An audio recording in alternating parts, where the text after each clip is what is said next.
Roscoe Palm Show, 11th of September 2023. A quick introduction. This week, winning ways as the Springboks start their campaign with a win over Scotland. Lack of red cards marred the contest for people who aren't England. Back home pensioners are left stranded in queues walking home as Sasa lets our elderly down due to a technical glitch, is that what they say. Also let down lots of people who wanted something other than thin air to be loaded onto the Lady R as that report reached the president's desk.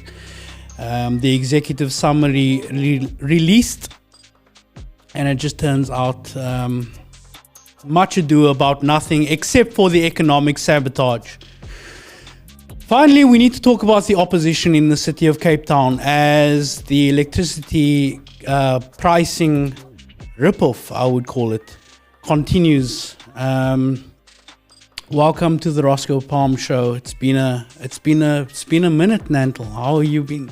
No, I've been cool. A lot of things have been happening on the CCM platform. I'm quite excited about it. Yeah, I feel I'm become, what's the phrase, aware of my privilege.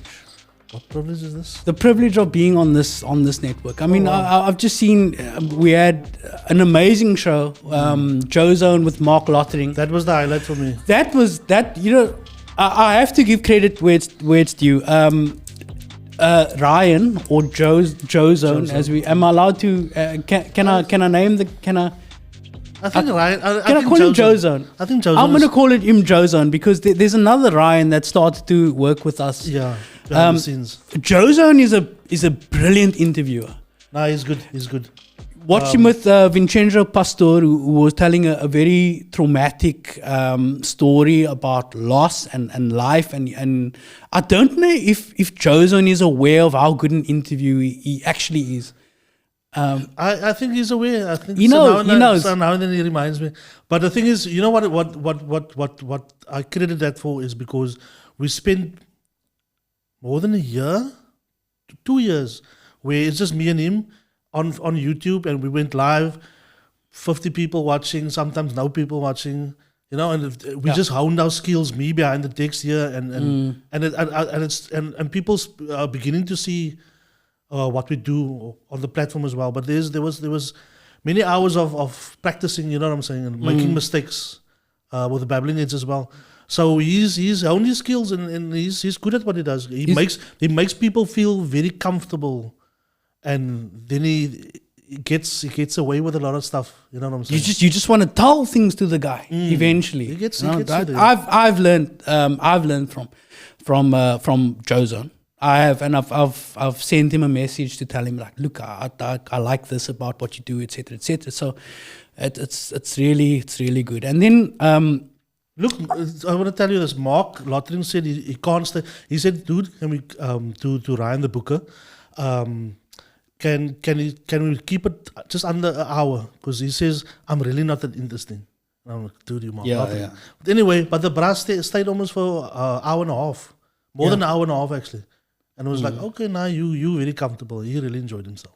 I usually tell people that guess that this thing is going to be an hour and a half. And what I usually find happens is that we go longer than an hour and a half because people want to, as opposed to having to get a point across with like a sound bite or talking points that you prepared. If you really sit down, you find that like long form is the best way to get across like very nuanced things as opposed to looking at life like a series of zebras, just black and white stripes the whole time. There's nuance in between, and that's important. You can see who's bullshitting and who's honest about the. You can. If you, I would mark if you at the point of an hour and a half, you can't bullshit. That's who you are. Your natural nature comes through. You know. And I also just have to, you'll notice that on Cape Conscious Media, the caliber of guests that are coming to us it's incredible. Whether they're ordinary people doing amazing things or people who are, world-renowned people like Ibrahim Rasool, Mark Lottering, the Cedric Laguma was on. he was also a good guest. So, just hitter after hitter after hitter. And for this, I think I have to publicly acknowledge a guy called Ryan has joined our team, and he's been getting high caliber guest after high caliber guest after high caliber guest. So I think that's brilliant. Yeah, he's good. He's good. We've also had a few other things. There's a Mike from Newlands. Has started. Mike from Newlands. Very, very interesting character. I enjoy it. I have to just my politics is different to Mike's, but that's the reason why we got him. And when he interviews the DA guys, I just have to sit still and say, okay, maybe I can learn something. But I don't align with what they're saying. But we have to we can't just have one person's point of view. We need to be cognizant that there's people other than the way we think. So we invite them to have this say, and when I make the clips, the people out there can give their opinions. So we give them a buffet of information, and you make up your own mind, and that's what I love about this platform. It's for us to dissect whether it's a political thing or whether it's comedy or art, whatever. You dissect it and you come up with the idea, because the thing is we need to be tolerant of each other to make this world work. And that, And Mike is. I also don't share Mike's politics. I of course, but he's I would say he's a friend of mine. So Mike's this guy. He calls into radio shows all the time. SAFM is like his second home. In fact, the M in SAFM probably stands for Mike. All of those presenters know Mike from Newlands. Mike from Newlands calling. I don't believe this ANC, etc., etc. But you tune into SAFM, you can hear Mike. But now he's got his own show on Cape Conscious Media, and it's a banger. The show is doing numbers, and I think it deserves to. And I think also it adds to the fact that life is not a series of zebras walking past, just black and white, black and white, black and white. There's nuances, there's color in between. There's there's shades of gray and all sorts of colors in any debate. If you just talk about Mike, if you a South African that wants to see, to get a perspective of the old South Africa and how white people had their influence on the new South Africa, and just go and watch his first episode with his wife. It's flippin' brilliant, man. Yeah, there's a stream of liberalism from the old days. Helen Suzman, that stream of liberalism, which has become, in my opinion, something else. But it's interesting to hear that political tradition. And it was lekker to chat to him. And even afterwards, I asked her how she met Madiba a few times, and she said he was a brilliant man. I'm like, I'm so jealous. I wanted to meet that. But anyway. And that point in history that we had with the Truth and Reconciliation Commission, the inner workings of that, and basically we can track that political crisis in the early 90s. Until now, and see the seeds of many things that are manifesting now in our present day coming from that moment in time. True. Things that we've dealt with and things that we really haven't even begun to deal with. So that's Mike from Newlands. Again, I'm very pleased for my friend that he can bring a different perspective.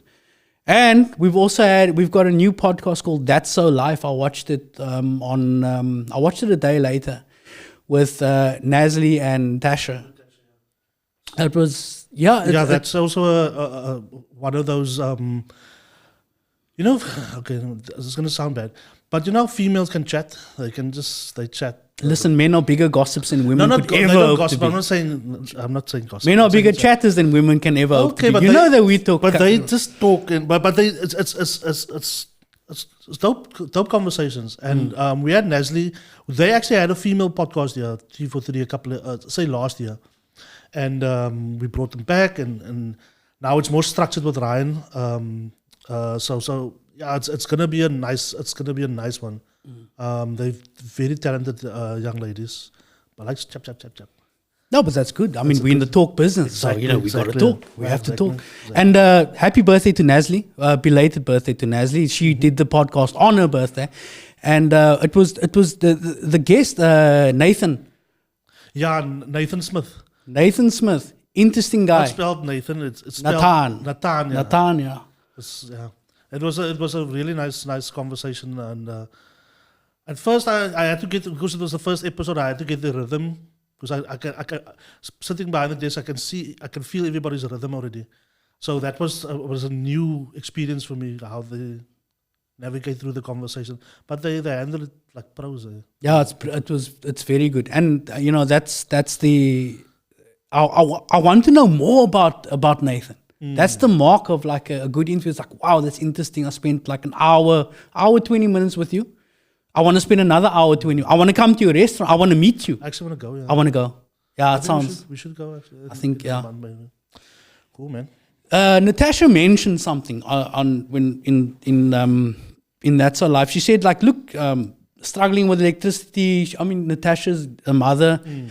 I think her child is in matric or whatever. So, I mean, that's another thing. There's so many things to think about with the electricity crisis. It's not about like your kickoff is at such and such a time. I'm going to miss a half an hour of the first, or whatever the case may be. The electricity crisis is kids are missing opportunity to study and better themselves and broaden their prospects for employment and having a better life. But if you the margins are so razor thin between being accepted into a good job or a good university, a good technicon, that like load shedding can be that critical difference of absorbing and comprehending the information that you're supposed to for your in your mock finals or to building up your finals. That like everybody's struggling with this electricity crisis. It's beyond poor. I don't know. And I think the poor is more. They are more affected by it, man. And I think any society that doesn't look after the poor and the elderly, you will be judged, man. The SASA thing was so bad this week, with the pensioners being unable to get their pension. I didn't know that. There was a technical glitch, or they called it a technical glitch. So pension is already means tested. So you have to earn below a certain amount. You basically already need to qualify as being poor to get a pension, effectively. So if your money doesn't come on the day it's supposed to come, it's a big deal. You bank on, if you're taking a taxi or a train. Remember, poor people don't have their own cars, or and public transport is unreliable. And these are elders. This is the elderly.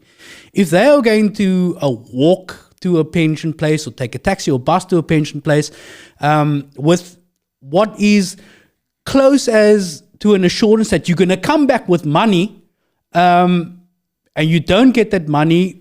A lot of pensioners ended up having to walk home from wherever they collected their pension, and then it was a matter of days before this thing was corrected. So almost a week in some cases, and that's just unacceptable.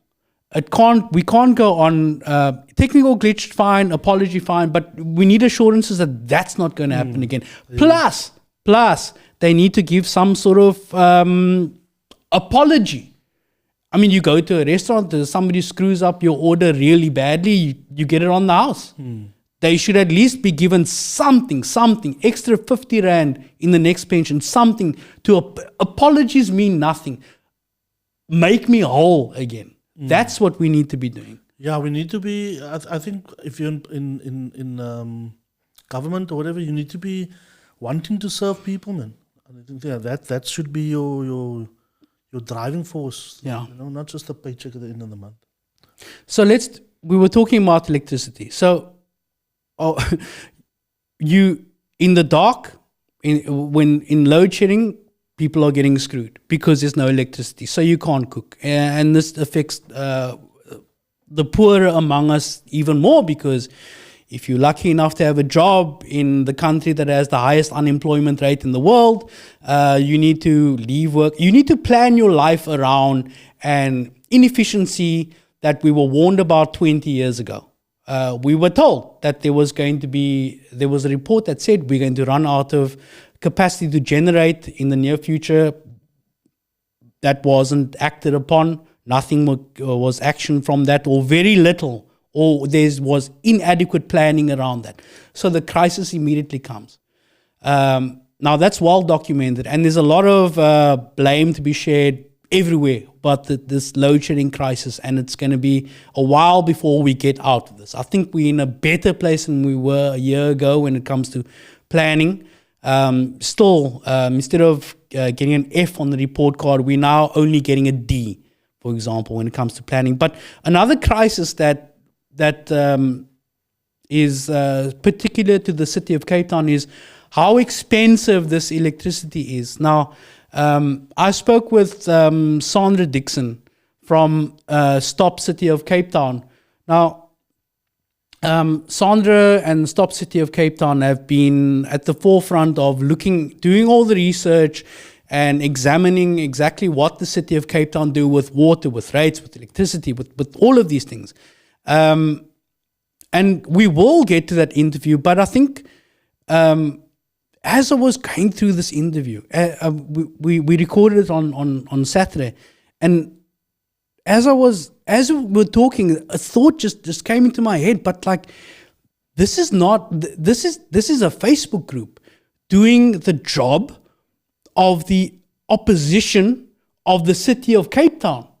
A Facebook group is doing all of this research. A Facebook group is having the impact of conscientizing and mobilizing people around the issue of high electricity prices and rates and taxes and water and all of these things. But why? Why is it that a Facebook group is having such an impact that the city of Cape Town releases a media statement, not targeted to the ANC or Good or any of the opposition parties? The mighty city of Cape Town issues a media release to refute the findings or the assertions or the in response to a memorandum by Stop City of Cape Town. So that got me thinking about, is our opposition in the city of Cape Town effective at all? So are we getting bang for our buck? Now, I'm going to take the view that every single person in the city of Cape Town doesn't want to be paying that much for electricity. Whether you stay in Clifton or Kailitra, whatever, the point is that we in the city of Cape Town are paying too much for electricity, that the city of Cape Town charges us more than NERSA recommends we be charged. Now, Mike from Newlands had Councillor Emile Langenhoven here at show number 2, and Emile had, I'm not going to agree with Emile. I'm not going to, how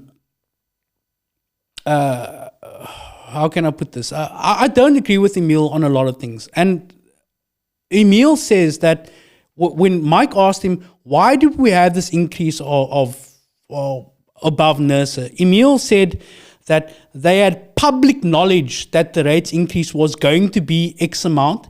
They had a Municipal Financial Management Act timeline that they had to act according to. They had to pass a budget.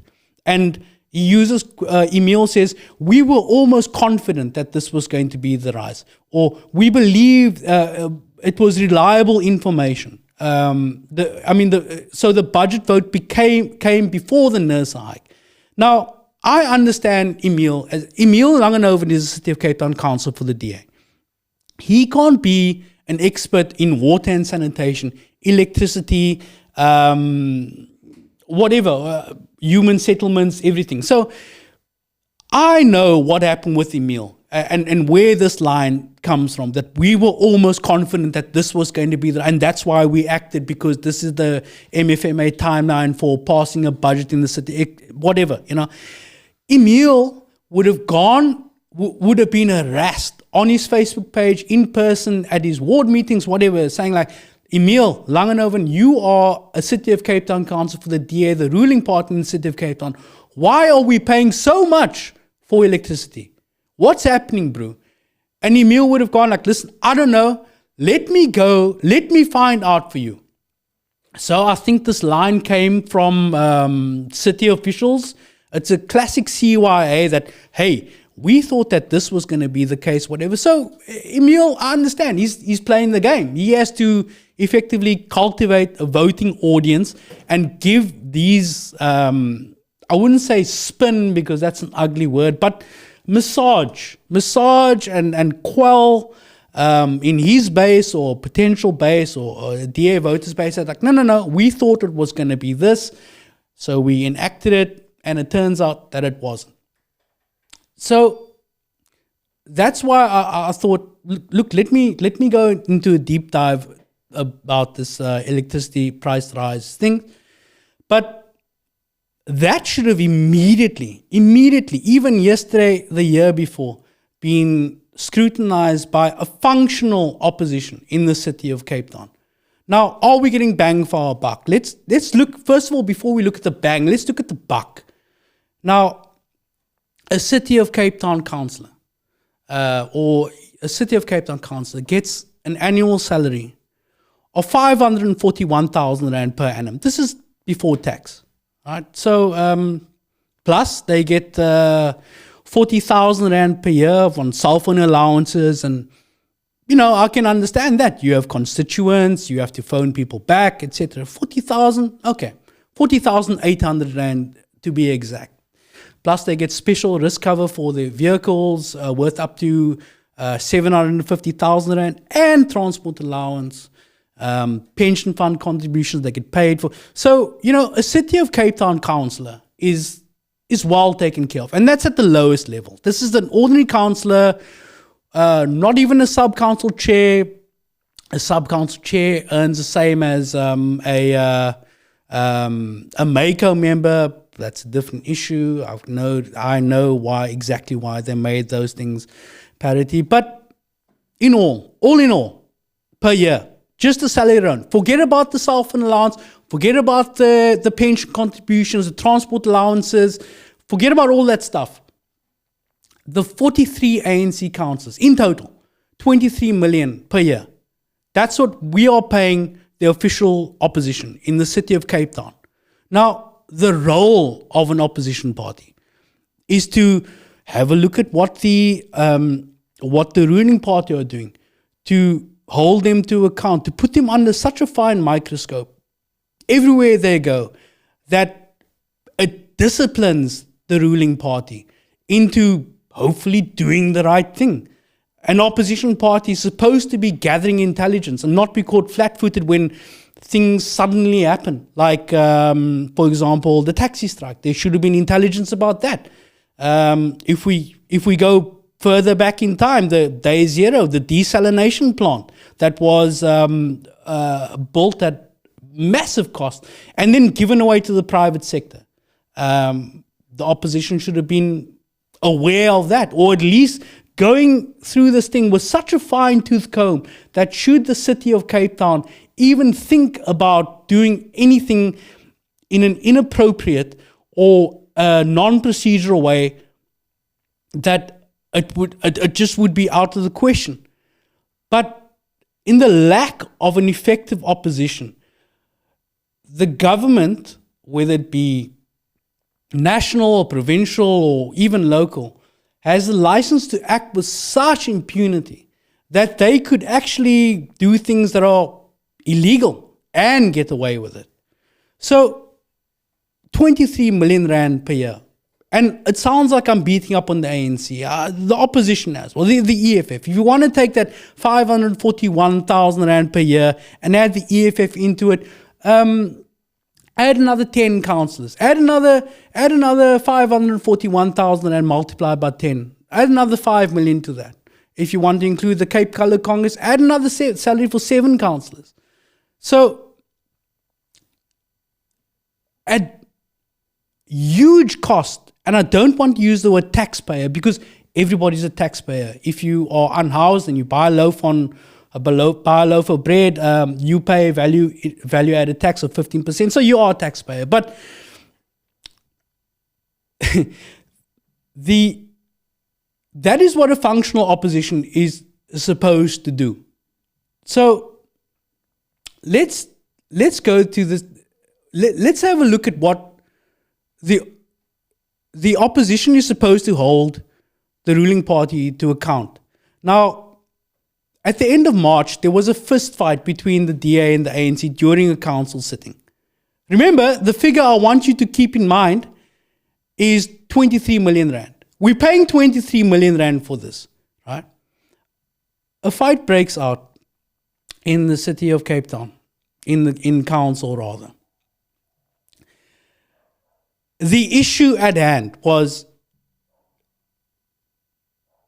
I'm going to read this now. Now, I think we can put the link up, right?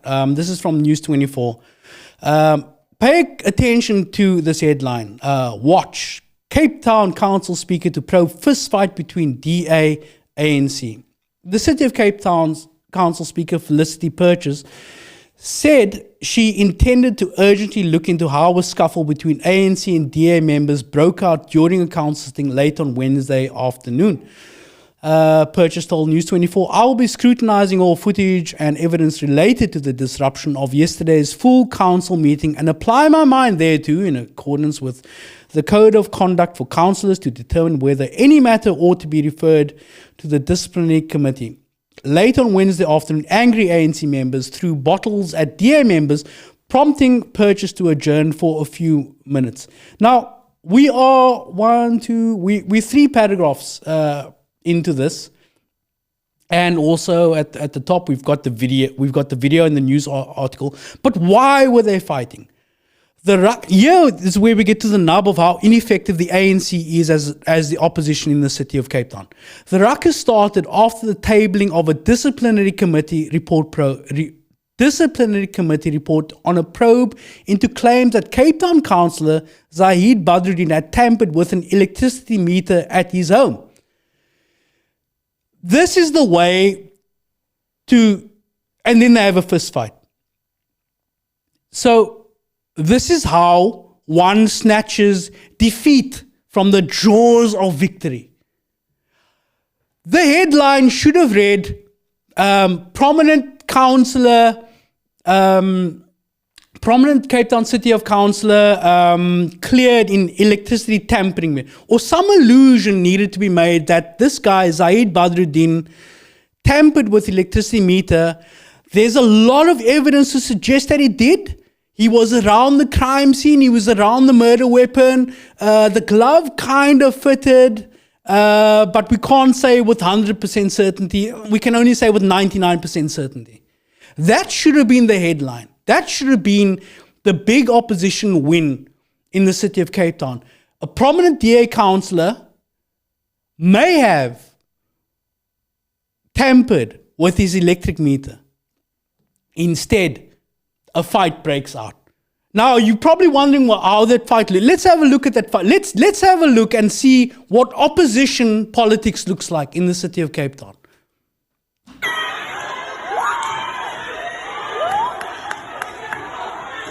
Look, that's the new MMA.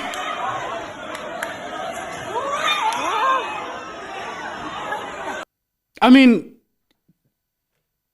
again, let me come back to that figure that I was telling you about. 23 million rand a year. But let's have a look at let's see that fight again. Maybe I'm missing something, Nantle. Maybe if I see a guy in a suit throw a water bottle at a guy, maybe I will change my mind about what opposition politics. Let's see.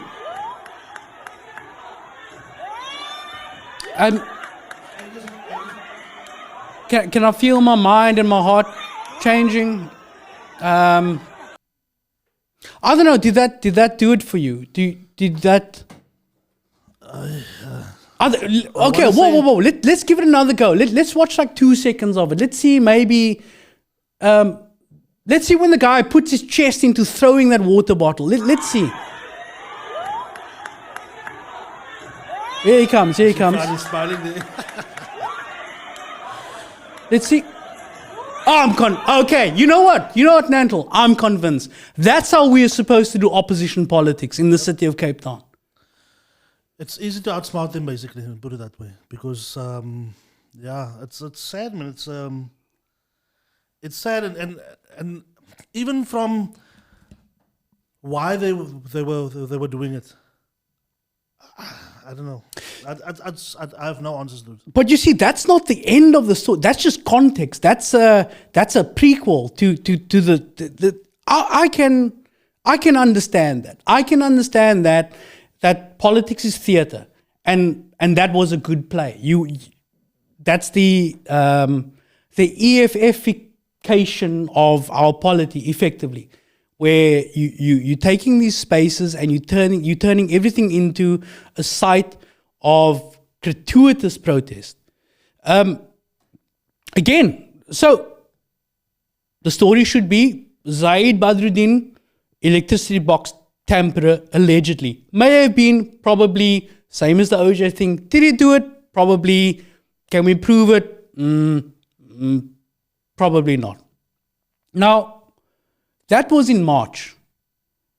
On the 24th of August, or rather, let me speculate on what the DA did, or the city of Cape Town. Let me not conflate things.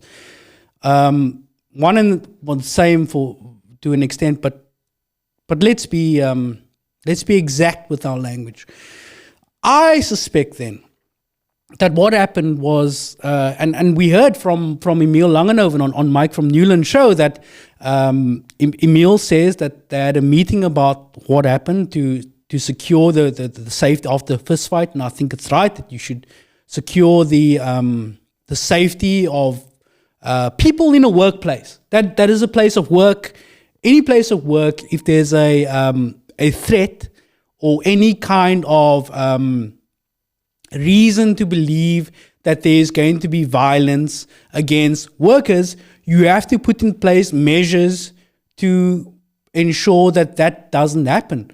So that was done, and I can really imagine the meeting that this takes place, where they say, well, we're going to replicate the strategy that they have with the white shirts in Parliament. If people get out of their seats or approach the speaker or the podium, then this is the protocol that we're going to put into place. But this is what I don't understand, because for me, not for 1 second, if I'm the city of Cape Town, the speaker's office or the officials or the mayor, whatever, not for 1 second would I believe that the opposition would fall for the joke. I would be sitting in the meeting going like, well, let's put this thing into place, but they wouldn't do that. Surely they wouldn't do that. They wouldn't fall straight into this trap. They wouldn't allow us the opportunity to demonstrate to our natural constituents that we are the law and order party, that we are going to keep them out, because when they take over, they perpetrate violence, they perpetrate unruliness. If you are the DA in the city of Cape Town, or the speaker, if you are the municipal manager, you can rest assured that not a single opposition councillor will look into what you have done for the last 5-10 years. And believe me, there's a lot that we can look into. We can look into the panel tenders at corporate services over the last 10 years. We can look into the procurement of the desalination plants and services, the cost of that, and we can look into how the process, if there was any, for how this the thing was, it costed hundreds of millions of rand, how that was just donated to the private sector. We can look into all that stuff. We can open our briefing packs before council meetings. No, it's too difficult. It's too difficult, Nantle. So instead, let's flash forward to the 24th of August, after all these plans have been put into place, where if a disruption happens again, this is the protocol that we're going to do to ensure that all of our councillors and workers and staff are safe from physical violence or whatever the case may be. So it says, if I can just get to this. So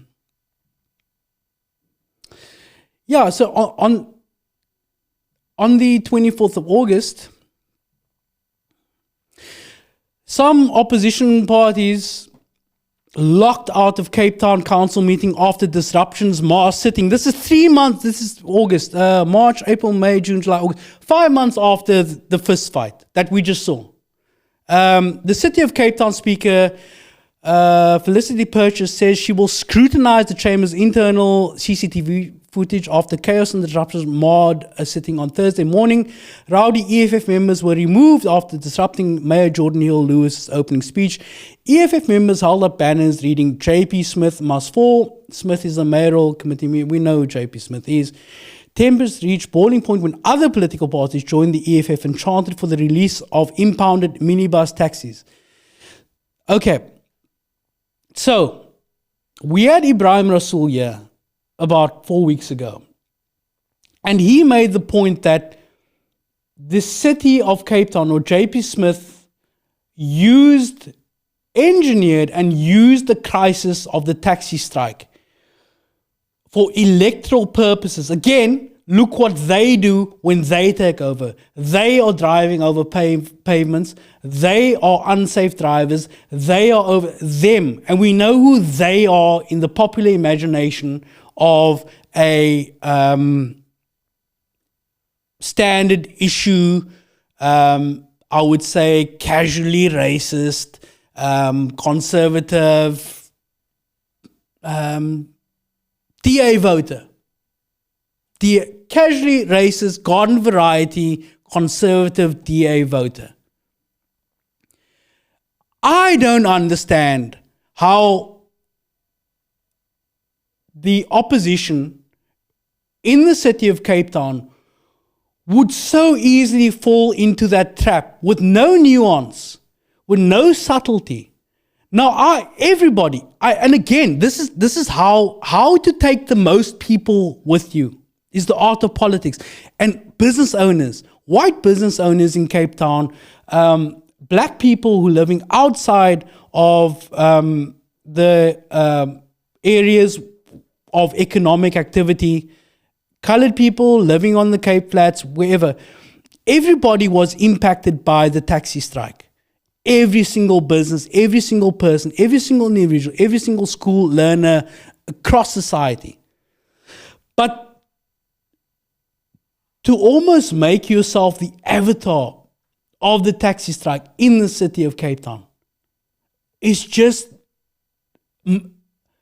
make it make sense to me.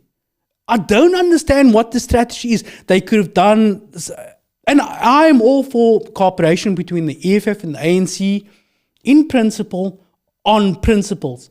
But if it's going to be a case where our first and only strategy is to disrupt with violence, it's not something I can get on board with. I think it's smarter to adopt an approach where you're hitting them in the P. And the P stands for paperwork. And there are paper trails of mismanagement and outright corruption. And even the DA's version of cadre deployment within the City of Cape Town and the province. There are so many things that you can go to. But the first and only option is to just go to the speaker. Just disrupt. Now, if you want to disrupt a sitting, or if you want to cause chaos, then by all means do it. Be smart about it. They say there are over 200 branches of the ANC in the City of Cape Town, in the metro region. Okay. Start a letter writing campaign. Collect 1 million letters. Get a donor. Print all of those letters and print them out. Put them in a big Santa bag of grievances. Bring it to the council floor and dump it on JP Smith's head. Dump it on the podium. Make a visual spectacle out of that. Yeah, if you want to do it, but throwing a water bottle, come on. Again, I want to come back to this figure. 23 million rand per year. Now, when it comes to the cities, I know for a fact that it's difficult. Being a councillor is difficult. It's demanding. It's convincing. It sounds like I'm being facetious. I'm not. Sitting in sub-council meetings as an opposition councillor is a thankless task. Pretty much all the decisions are made before you get in the room, and that's just the nature of not winning enough seats. But again, chicken or the egg, you're not winning enough seats because there's no opposition. You can't demonstrate to me a time of sustained, intelligent, nuanced, thoughtful opposition from 2016, 2016, when there were more ANC councils in the city of Cape Town. We get to the 2021 local government elections. Obviously, if you don't perform with a smaller and smaller and smaller base of people who turn out for elections, you're going to lose. You're going to get fewer proportional representation seats. And in fact, as we're beginning to see, going to get fewer and fewer ward seats as ward councillors. So I don't trust the ANC in the city of Cape Town to have any sort of nuanced opposition to the rises in electricity prices, because they've demonstrated that they can't, or they either unwilling to take that approach, or unable to, or lack the capacity, or lack the leadership. In terms of opposition, there is a new regional leadership. There was a regional conference between the time of I did the last show and now, and I think the regional leadership has a very tough task, because I don't know where to go from here when it comes to the opposition. But it's not that. Whatever the solution is, that's not it. Yeah. Can we just read out some of the comments Let's before we go. go to the interview? Let's do it. Wafiq Pakri, so as long as the opposition is happy and they don't care. I guess getting paid. Now, okay, so what I will say about that, and I have to say, it's hard. Sub-council is hard. It's hard. Now with fewer councillors, there's more to do with fewer numbers. But it's true.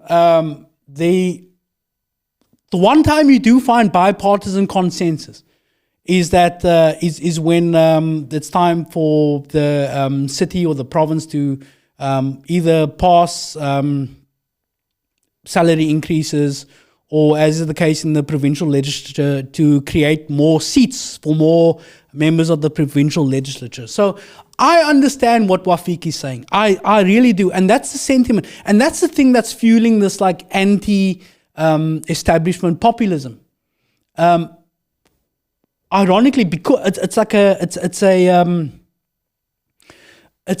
death spin. It's where the less you do, the less you're able to do, the fewer resources you have to do it, and so on and so forth. It's really is a problem. Isham Mulaji says, fact. Thank you, Isham. The leafy and wealthy suburbs are serviced directly by Eskom. The townships are serviced by the city of Cape Town. The DA's white base are therefore not affected by the electricity increase. Go figure. Isham, thanks for watching. Isham is a good guy.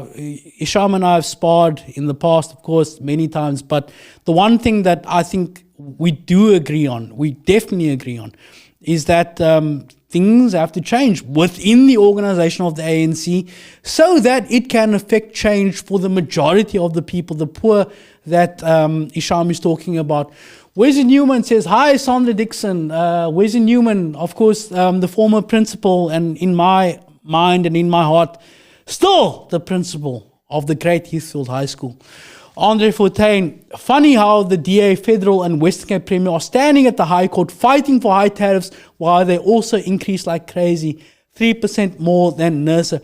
Sandra Dickson and I did cover this. We had an extensive interview in this about the electricity prices. But we're going to play that pre-recorded interview with Sandra Dickson. But what I would like to say, and like my full disclosure, I'm a member of the ANC. I have to. You'd think that I would have to. What's the word I'm looking for? Be careful or whatever. And in fact, I don't. Yeah, sorry. Plays political gymnastics. Yeah. I mean, that's sort of the expectation. But the point is, right is right, and wrong is wrong. And I just hope that if you bowl the cat, if you say, and this is not about. I specifically didn't mention names of people within the ANC caucus. I know all of them. I know all of who they are. I know which sub-council they are. I know their political histories. I know what they do. I know what they don't do. But the point is that there's a culture of opposition which is just absent from the opposition. Or rather, the ANC, the official opposition in the city of Cape Town. Anyway, so Sandra Dickson and I had a wide-ranging and long discussion about the city of Cape Town, the tariff increases, what they're going to do about it, the contradictions between the city of Cape Town and what they are, or rather the DA, what they are against nationally, but they are for in the city of Cape Town. We cover how much money the city has in the bank account that it has. It's incredible. The city of Cape Town as an administration, its function is not to accrue, its function is to deliver. So I don't know why the city are sitting on such a huge surplus. We also covered how they value their property values, how the city traps you into paying a higher rate, indigent relief, why that doesn't work, and the city's response to the Stop City of Cape Town. Again, big ups to the Sandra Dickson from Stop City of Cape Town. In my eyes, until the opposition gets their act together, she is the official opposition in the city of Cape Town. She is the shadow mayor to Jordan Neil Lewis. And usually I have a policy to for my show that if I want to talk to you, if you are an ambassador or whoever you are, I would like to sit you down in the studio. I made the exception in this case with Sandra because you know what she does in her spare time? She tutors maths. She's doing that as we speak. And that's somebody who's serving their country, the community, serving the future, planting the seeds of trees whose shade they will not enjoy, but they're planting them nevertheless because somebody will sit in the shade of that oak tree. And that's why I did this interview online with Sandra. So without further ado, Sandra Dickson from Stop City of Cape Town. Sandra Dickson from Stop City of Cape Town. You've and your organization have been protesting the rise in electricity prices. The city of Cape Town has imposed an 18% increase in electricity prices. The NERSA, National Energy Regulator of South Africa, has said that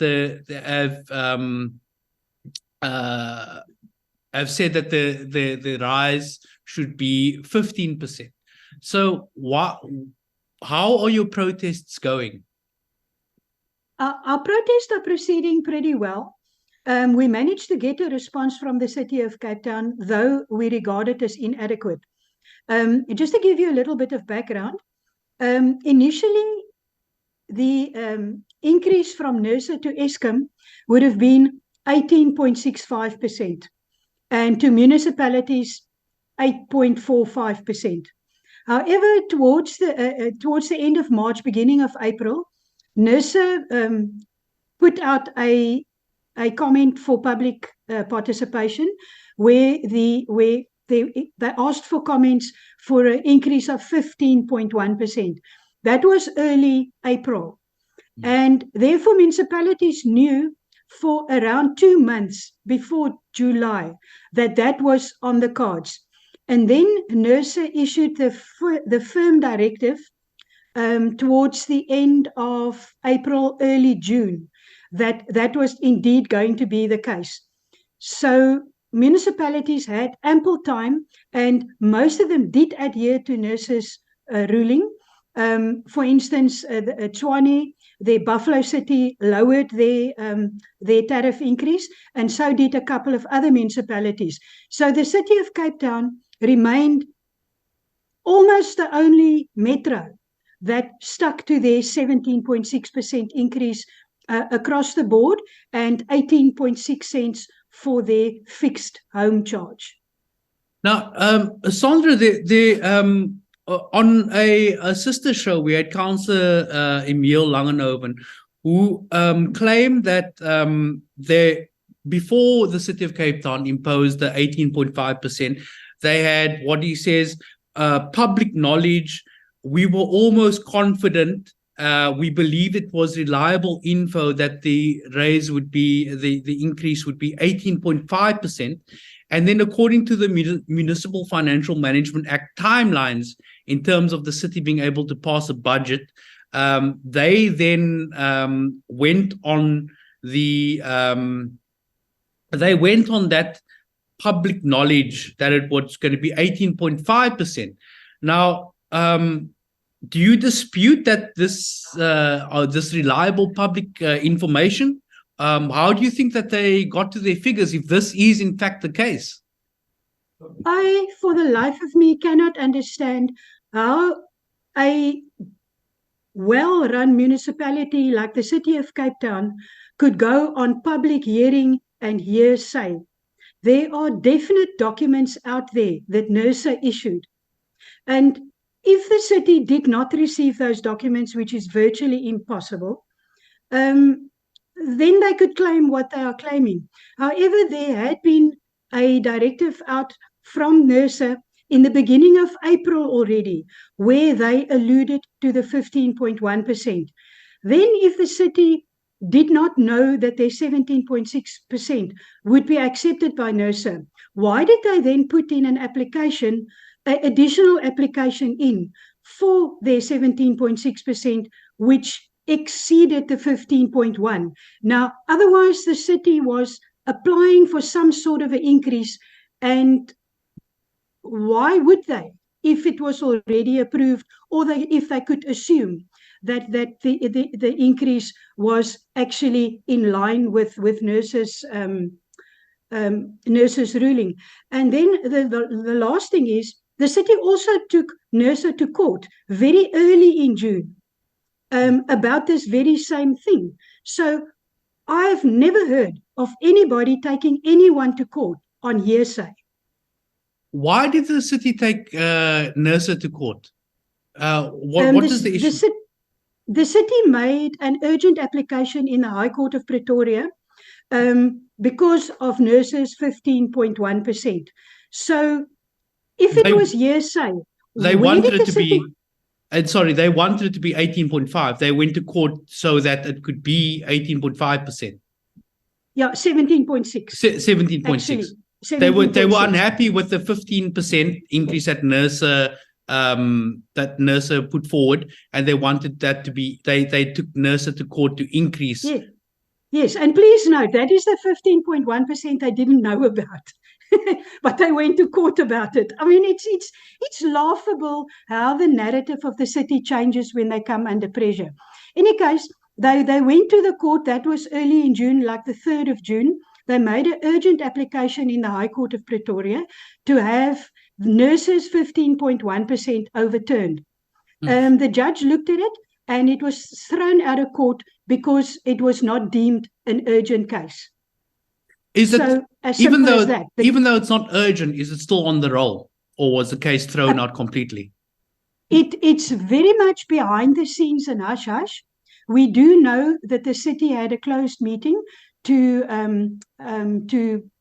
okay funds for this court case, because it's public funds that they are using against the public to actually get a worse case for the public. So as far as we know, the city is apparently awaiting a court date and the ROD. Now, the question is, for me, why would the city want to charge more more than nurses says they should. Is it a case of just swelling the coffers? Does the city not have money? What is the story there? I'll start by saying it is habitual. The city had been doing this for the past 6 years that I've been busy doing this.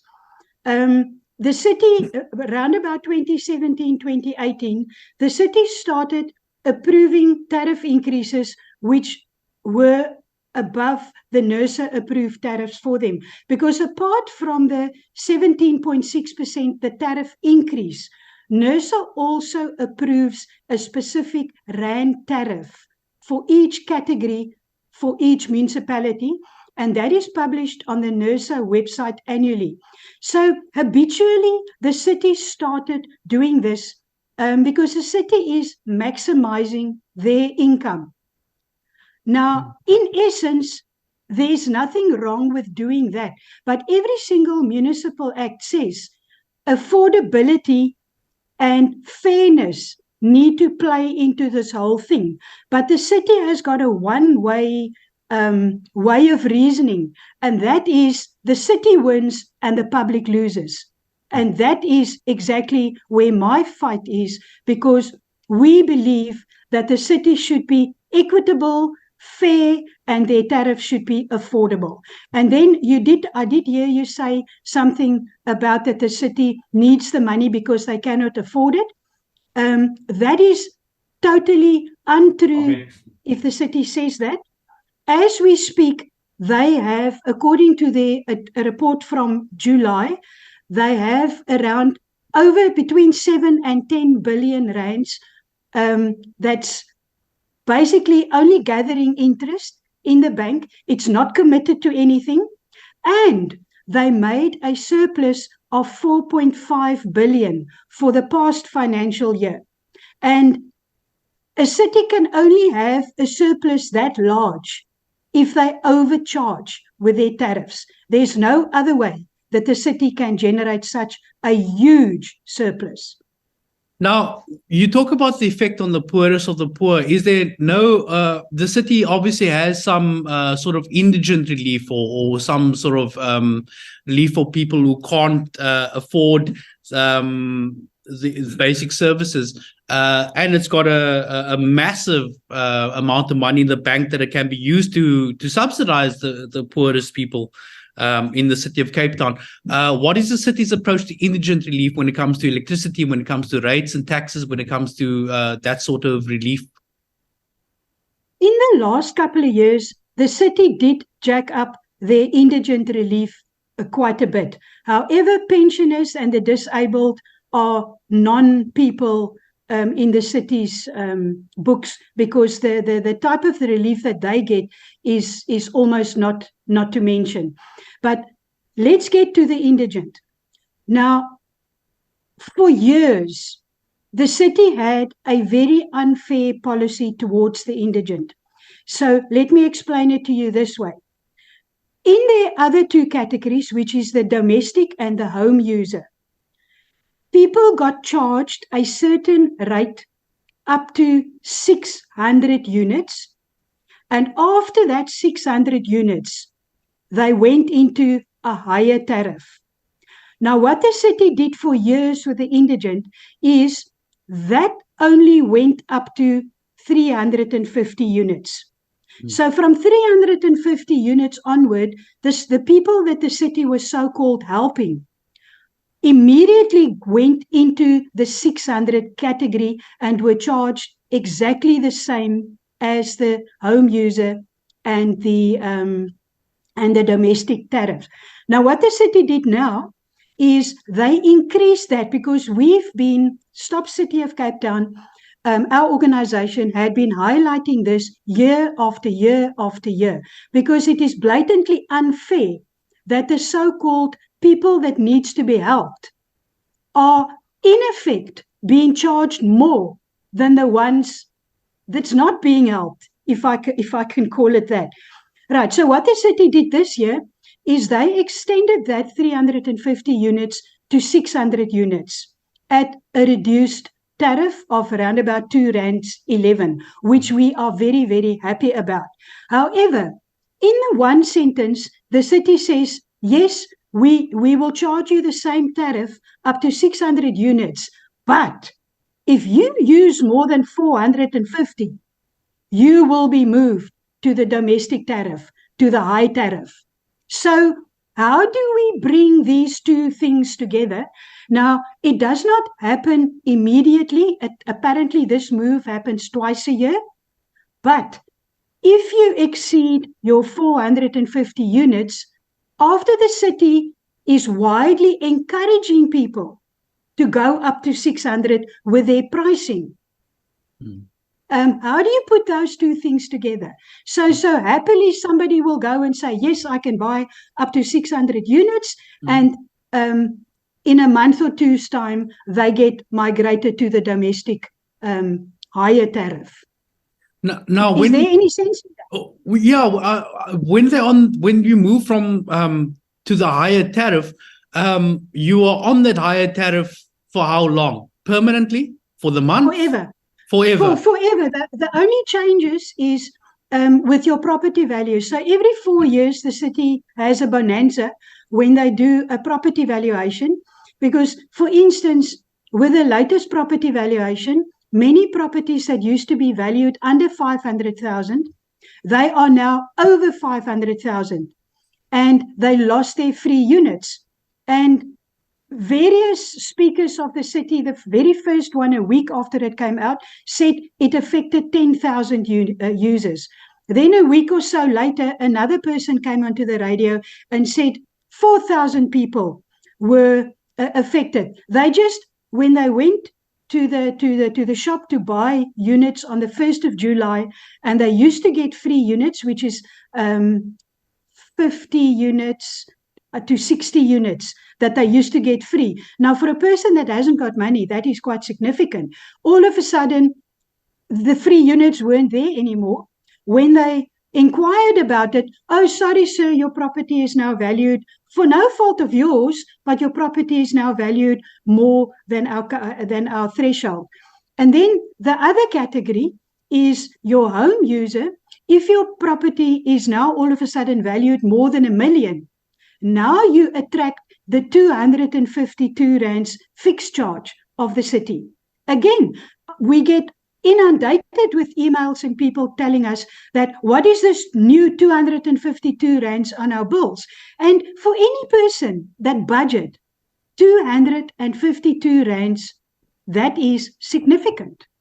Yeah, that's an unexpected thing that you get. So you talk about this 4-year bonanza, like the Rugby World Cup comes around every 4 years. So the city's Rates World Cup comes around every 4 years, where they revalue the properties. When was the last time that they've done this? Well, it was this year. Last year. How it works is the actual valuation took place in 2022, which makes it GV, General Valuation 2022, but it only came into effect on the 1st of July 2023. So that was the first time that people saw the result.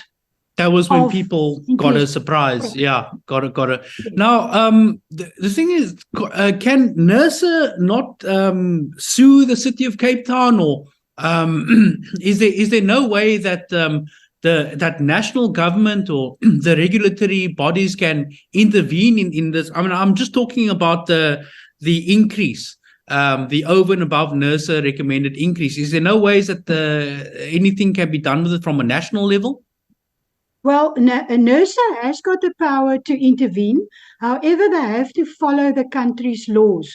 And the way our legal system is set up, it starts with mediation, then arbitration, and depending on what it is, the intermediary court or then the high court. Now, NERSA, now the city did the same. I've mentioned that the city started doing this around about 2017.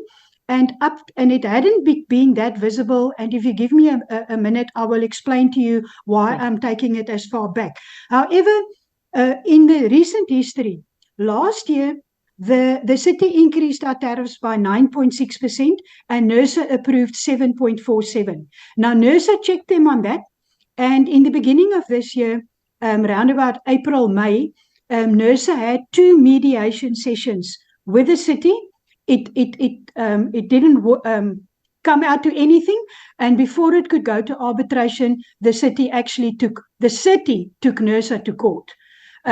So therefore, it's a bit of a dilemma there, where NERSA could have taken to court, but NERSA ended up being the defendant. That is how arrogant the city is in what they are doing. Yeah, so, none of this makes any sense. So it falls onto Stop City of Cape Town to intervene. And on the 26th of August, you handed a memorandum to the City of Cape Town.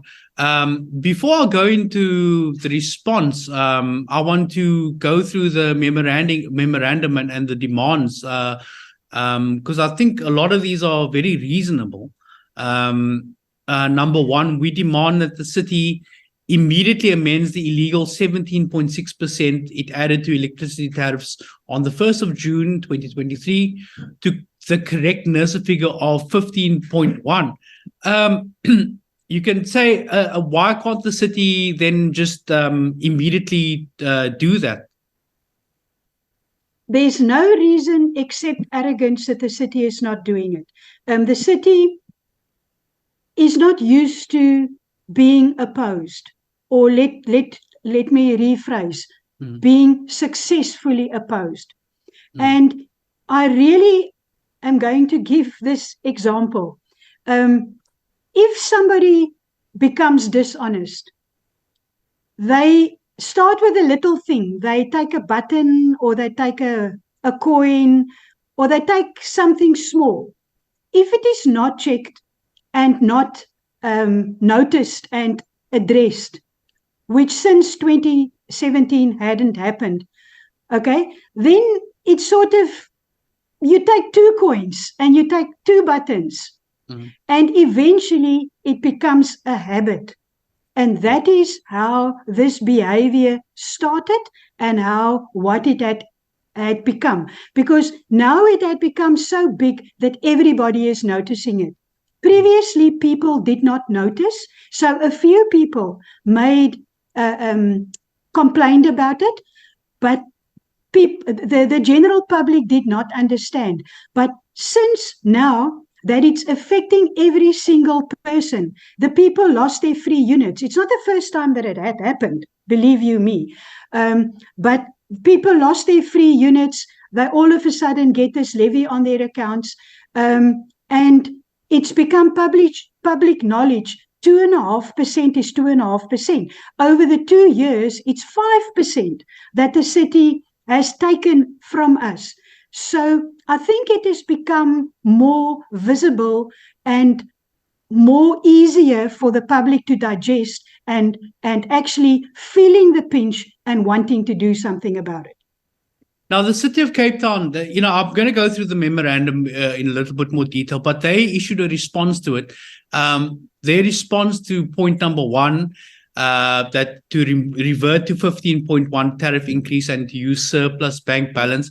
The response is the city's tariff increase is driven by Eskom's 18.5% increase. That is a starting point for all electricity price increases in South Africa. The attempt to focus attention on the city's tariff decision rather than the cause of electricity price increases in South Africa, Eskom, belies the true intent of the objectors. What do they mean by belies the true intent of the objectors? I wish I knew. Are they saying that you are agents for Eskom? Well, I'm agents for everything. I'm an ANC proxy. Lately, I'm a good sympathizer, the good party. The city over the years had tried to call me many things, and they can call me whatever they like, but they must stop what they're doing. They should stop taking from us what they should not be taking. They can take their rightful or what is due to them, but nothing more than that. Now, and then to get... No, go on. Carry on, please. Okay, because you were mentioning the starting point was the 18.6%.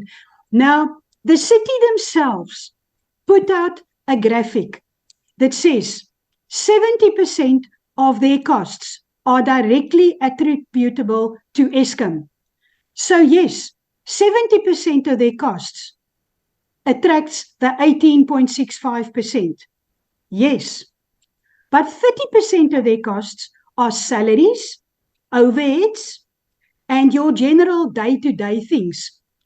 So let's just stop at salaries. Do salaries go up by 18.6% at the City of Cape Town?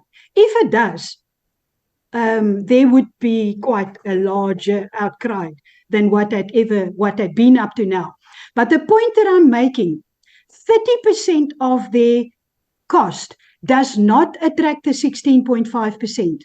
So if you do that average where 70% attracts the 18.65 and 30%, let's take a maximum inflation of 7%, where the city actually works on 4.6% for inflation. Let's work on 7%. If you then take that average, you get exactly the 15.1% that NERSA calculated.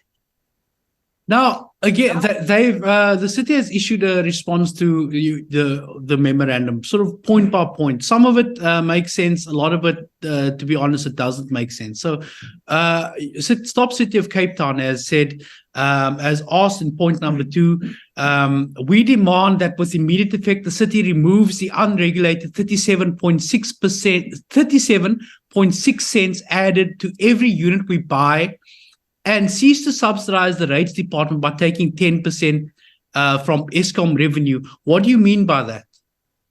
What I mean by that is that if we look at our tariff consists, if I just take the domestic, this is not the NERSA. The NERSA approved is a lot less, but the city's base tariff is R2.67.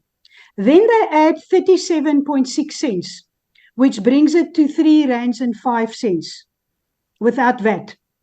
So they're literally adding a 37.6 cents to each unit that we buy. Now, quite interesting, if one study the court documents that went to the High Court early June, they, in their cost, they just ignore this 37 cents. Okay, but remember that the trick is it's unregulated. NERSA does not or never approved it. That started in 2017 already, right? So now they make their cost application to NERSA, excluding this 37 cents. And they cry and carry on like crazy. Why can't the tariff, this portion below or without this 37 cents, why can't this be increased by the 17.6 cents? And then they say they put it big, that it's contribution to rates. 2 billion rands of the 15 billion turnover of the revenue of electricity gets transferred to rates. Now comes the best part. Mm-hmm. Now they go and they add this 37 cents. And in their documentation, they say this is transferred to the rates department. So are they now transferring 4 billion to the rates department? Or how do they, one and one doesn't make two with these people? So their response is to that is a portion of electricity sales is ring-fenced as a contribution towards street lights and other rates-funded services under Section 229 of the Constitution. The city's overall electricity tariffs remain competitive compared to other metros. And then again, they say, and significantly cheaper for lower income households. What do you say about that? I reject comparison to any other metro. I do not live in Gauteng, nor do I live in, I'm living here in Cape Town, and my money is being paid towards the city of Cape Town. Let me just get the second one that you mentioned. Just refresh what you just said. Oh, that the city's overall the portion of electricity sales is ring-fenced as a contribution towards streetlights and other rates-funded services under Section 229 of the Constitution. I'm with you. Yeah. Now that ring fence It's the first time that I hear that you ring fence something within a department. Normally, when you ring fence something, you would ring fence the electricity department, and electricity revenue is applied to electricity. You ring fence the rates department, and rates revenue gets applied to the rates department. What they're talking about is cross subsidization. Yes. Why they are doing that, I really wouldn't know. Now, Section 229 of the Constitution basically gives a municipality the right to charge a surcharge or a levy. Mm-hmm. It disallows them to charge taxes and VAT and all sorts of things like that. Now, if you go into the word surcharge, a surcharge is something that has a beginning date and an ending date, and it has to be said what it is supposed to be applied for. Now, this 37 cents, yes, the city, after pressure from us, is now saying 6 cents of it is going to street lights. The other 37 cents, the other 32 cents is just going to rates. Mm-hmm. There's never been any public participation to allow that. There's no end date to it. And unregulated does not sound anything like surcharge or levy to me. Yeah, exactly. So effectively, this is a stealth tax. If you're taking 37.57 cents per unit, somebody buys 50 units, multiply that by 1 million houses a day, that's an unregulated and illegal stealth tax. So what are the ways to remove this? How do you fight this? We did in 2019. We complained to NERSA about it. We had a huge fiasco of a mediation session, which the city bulldozed. They went out of their way to discredit us. It was really a fiasco. NERSA chaired the mediation session between Stop City of Cape Town and the City of Cape Town. At the end, we were advised that we need to go to court. Now, because we are not a funded organization, we are not funded by anybody, so that is why I can say and do and speak the way I do. We are not funded. So up to now, we could not take the city to court. However, when I walked out of that so-called mediation meeting, I walked out with a resolve that as long as I live, I will fight this. And this is where it had come to. We complained to NERSA again, and I think NERSA also had enough of the city and disallowed the 17.6% and the 9.6% from last year. But sadly, only the increase is before court, because that is one sad thing about our courts, is that the court, even though it's thousands of pages, I mean, this court case is already over 800 pages that one has to read through, but it only deals with one issue. So this 37 cents is still sitting outside the door waiting to be actioned. Okay, so now let's talk about the property values and the block tariffs linked to properties. We spoke a little bit about this earlier. Now, your memorandum to the City of Cape Town says that we demand that the link to property values is entirely abolished and that the electricity block tariffs are removed and made the same for non-indigent users. The city responds that the vast majority of municipalities are inclining block tariffs, which increase at high usage levels based on a use less, pay less principle. There's a little bit more that there's the inclining block tariffs are outlined a bit further in their point. But what do you mean by that, and what does the city mean by that? Okay, the inclined block tariff is that basically up to 600 units, you pay a certain tariff, and above 600 units, you pay a more expensive tariff. They do the same with water. Now, in essence, the inclined block tariff is a problem because people compare. and there's popular belief that certain areas are charged more than others. There's beliefs that people think they pay less in the beginning of the month, and at the end of the month they pay more. So the way it's perceived by the public is it causes a lot of confusion, because what happens while you're paying more towards the end of the month is because you are very likely to exceed your 600 units. And I'm now talking about the non-indigent people at this stage.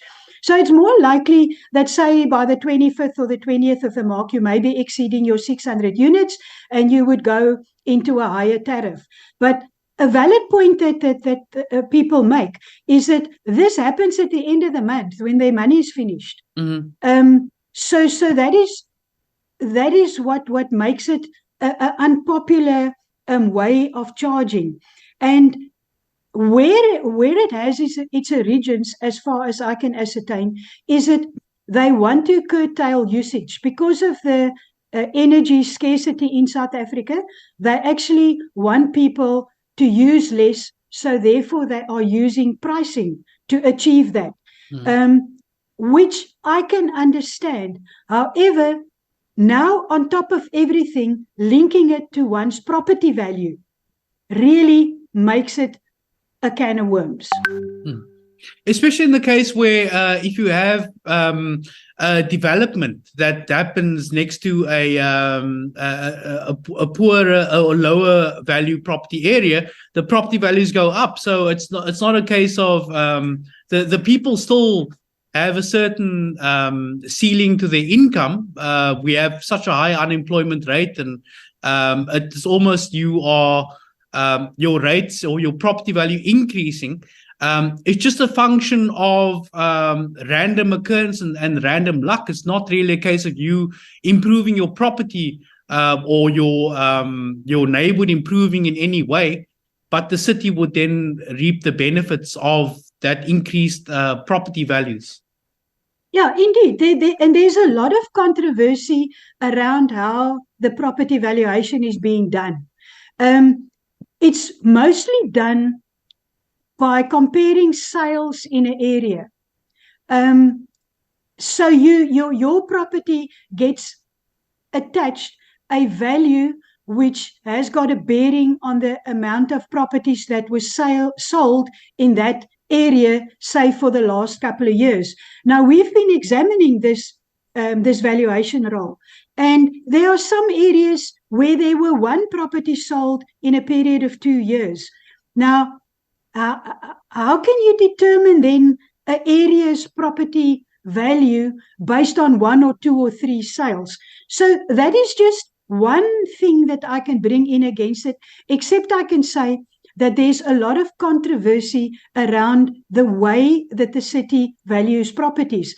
But what really makes it completely unfair, if you pull it through to the electricity setup, is that the city is controlling the values of the properties. They control the cutoffs, and they control the electricity price. So the city basically controls everything, and the public are just sitting ducks, paying the tariffs, and they're not allowed to say anything. The city goes on to say, regarding as a response to the property values and block tariffs, regarding property value as a determinant of which tariff category a household falls into, the following is relevant. Of all cities, Cape Town has the widest qualifying criteria for subsidized lifeline electricity, including both the highest property value threshold, 500,000, and the highest income threshold, 7,500 Rand monthly household income applies if property value exceeds 500,000. That's point 1. Point 2, all properties under 1 million Rand are deemed to not be able to afford a fixed electricity charge, with this only being applied to the home user tariff for properties above 1 million Rand and with a lower per unit charge. Can you put that into English for me? I don't quite understand that. Just to take the last bit, I mean, the city now says properties over 1 million, and I actually we'll have to go and check it up. But last year it was all people that has credit meters attracted the fixed charge. And prepaid were exempted between 500 and 1 million. So there again is a grey area in what they are doing. Now the city keep on harping on their indigent. And like I said in the beginning of this interview, yes, the city has done a lot for your indigent. However, there's about 700,000 people, households, paying or buying electricity. Now this indigent makes up under 200,000. So that is about a third. So the city is pretending to look after a third of their population as far as electricity is concerned. But the other 2/3, whom are the working class, and the people that I'm concerned about most are the ones that earn over the 7,500, because if you earn 7,600, you don't qualify anymore. Your property value of 500,000. Now, it's common knowledge that a RDP house is valued in that region. Some of them are as high as 550,000.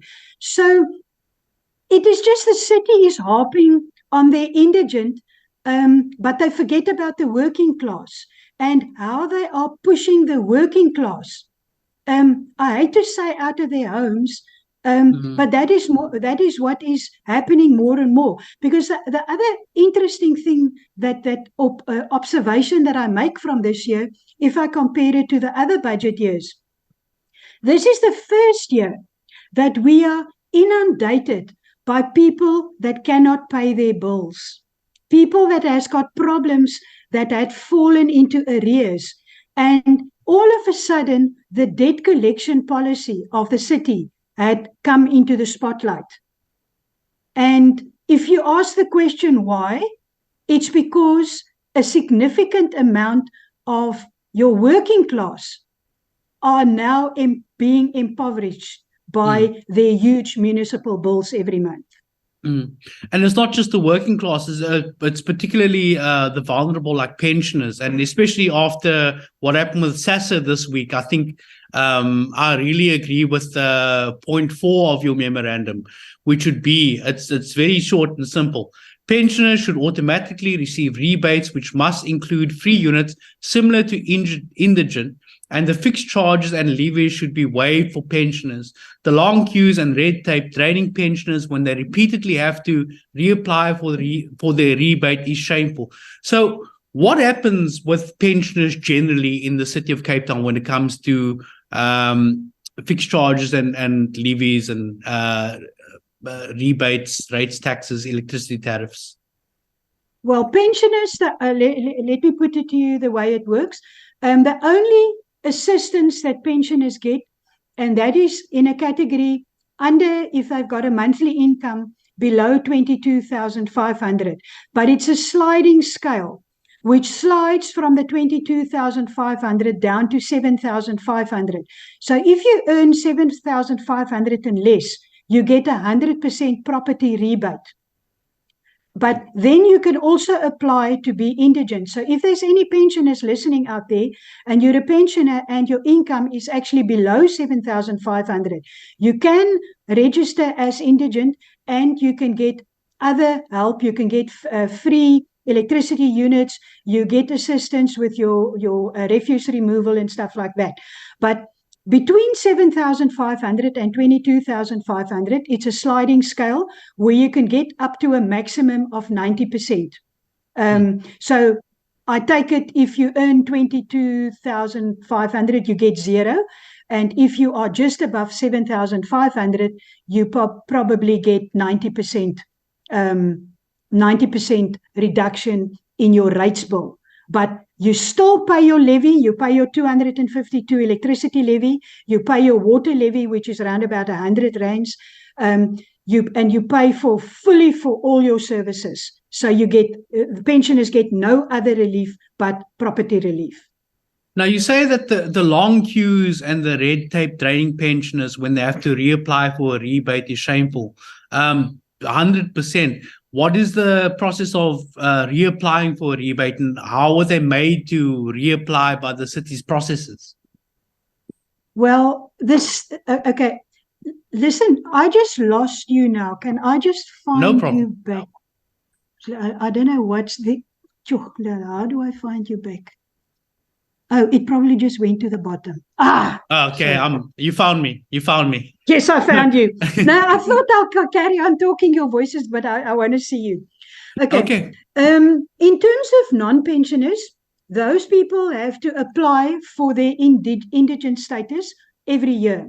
For pensioners, it is at every 4 years when your property is being reevaluated, or if the city for some reason decide to revalue your property in that period, they call it a supplementary valuation, then you have to reapply.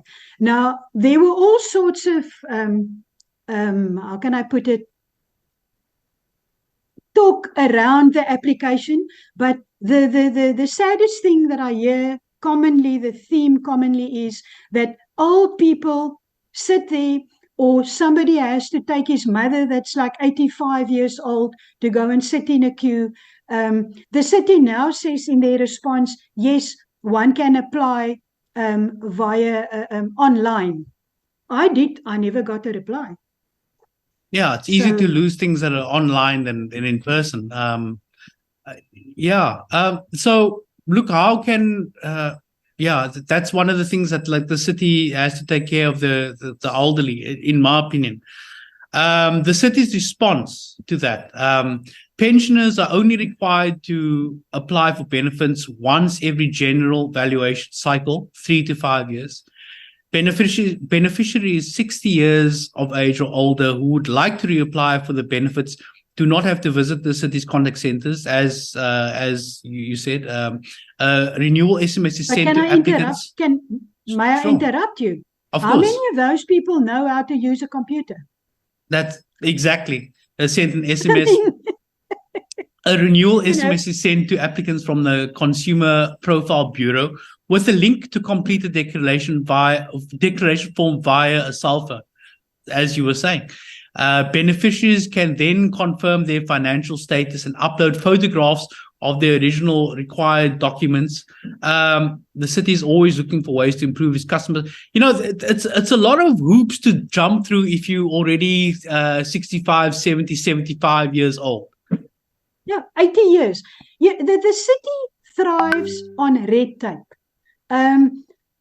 Just this past 2 weeks, when we were trying to engage with the city to assist people with their bills, the amount of red tape that gets thrown at you, it's astronomical. And it's enough to put most people off, because people already, you know, when you apply for indigent or you apply for help, many people have got pride. So they are already sort of apprehensive because they feel like they have to go stand on their knees and beg for mercy. And then if a foot comes from the top and says, oh, but you need to fill in a SARS form, or where's your SASSA pension, or all the myriad of forms that the city is asking for, many people are discouraged and they do not apply. They just walk away. Okay, so yeah, exactly. So the next point in your memorandum is linking fixed charges and tariff blocks to property values are a discriminatory practice.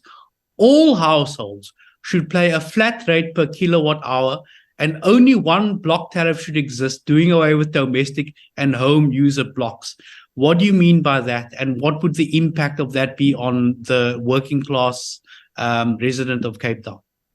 Well, again, I am distinguishing between your indigent, the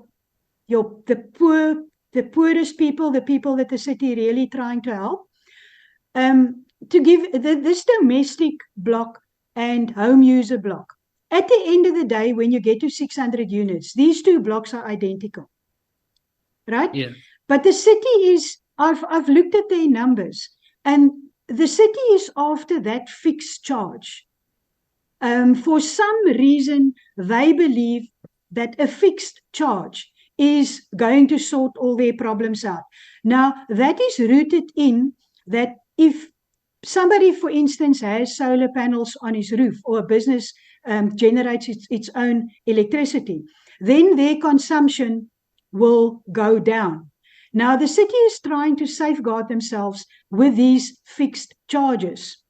But what we mean by why have a domestic and a home user linked to property value and a 600 unit cutoff and everything, where the city could basically charge every person that's of working class and deemed having a job the same price?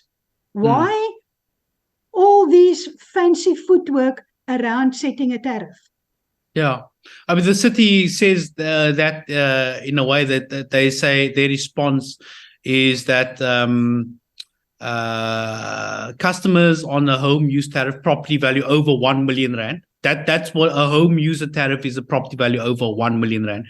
Pay a fixed electricity charge, but also pay less per unit. For example, the cost of 600 units is virtually the same on domestic or home user, even when the fixed charge is taken into account. So there we go. I mean, they've said it there. That's the same thing, and they say it themselves. Yeah, once you get to 600 units. But they argue about it.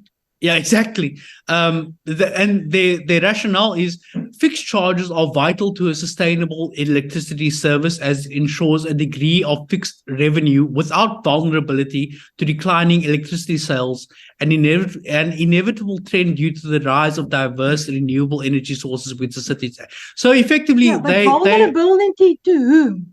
Only the city. They don't care about us, the end user, being vulnerable and not being able to live up to their, to pay for their whatever they come up with.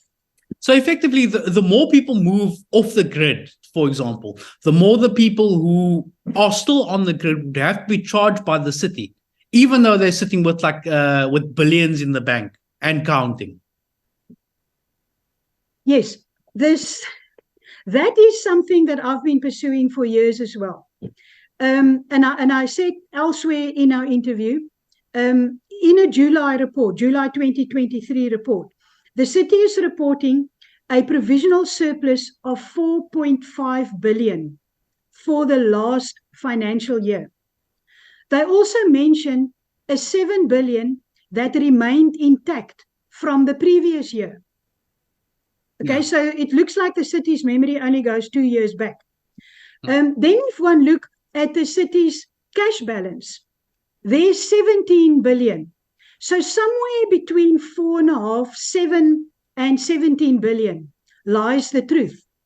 Now, what the city says, and it's there in point 1, where they say they should keep 1 to 3 months worth of working capital.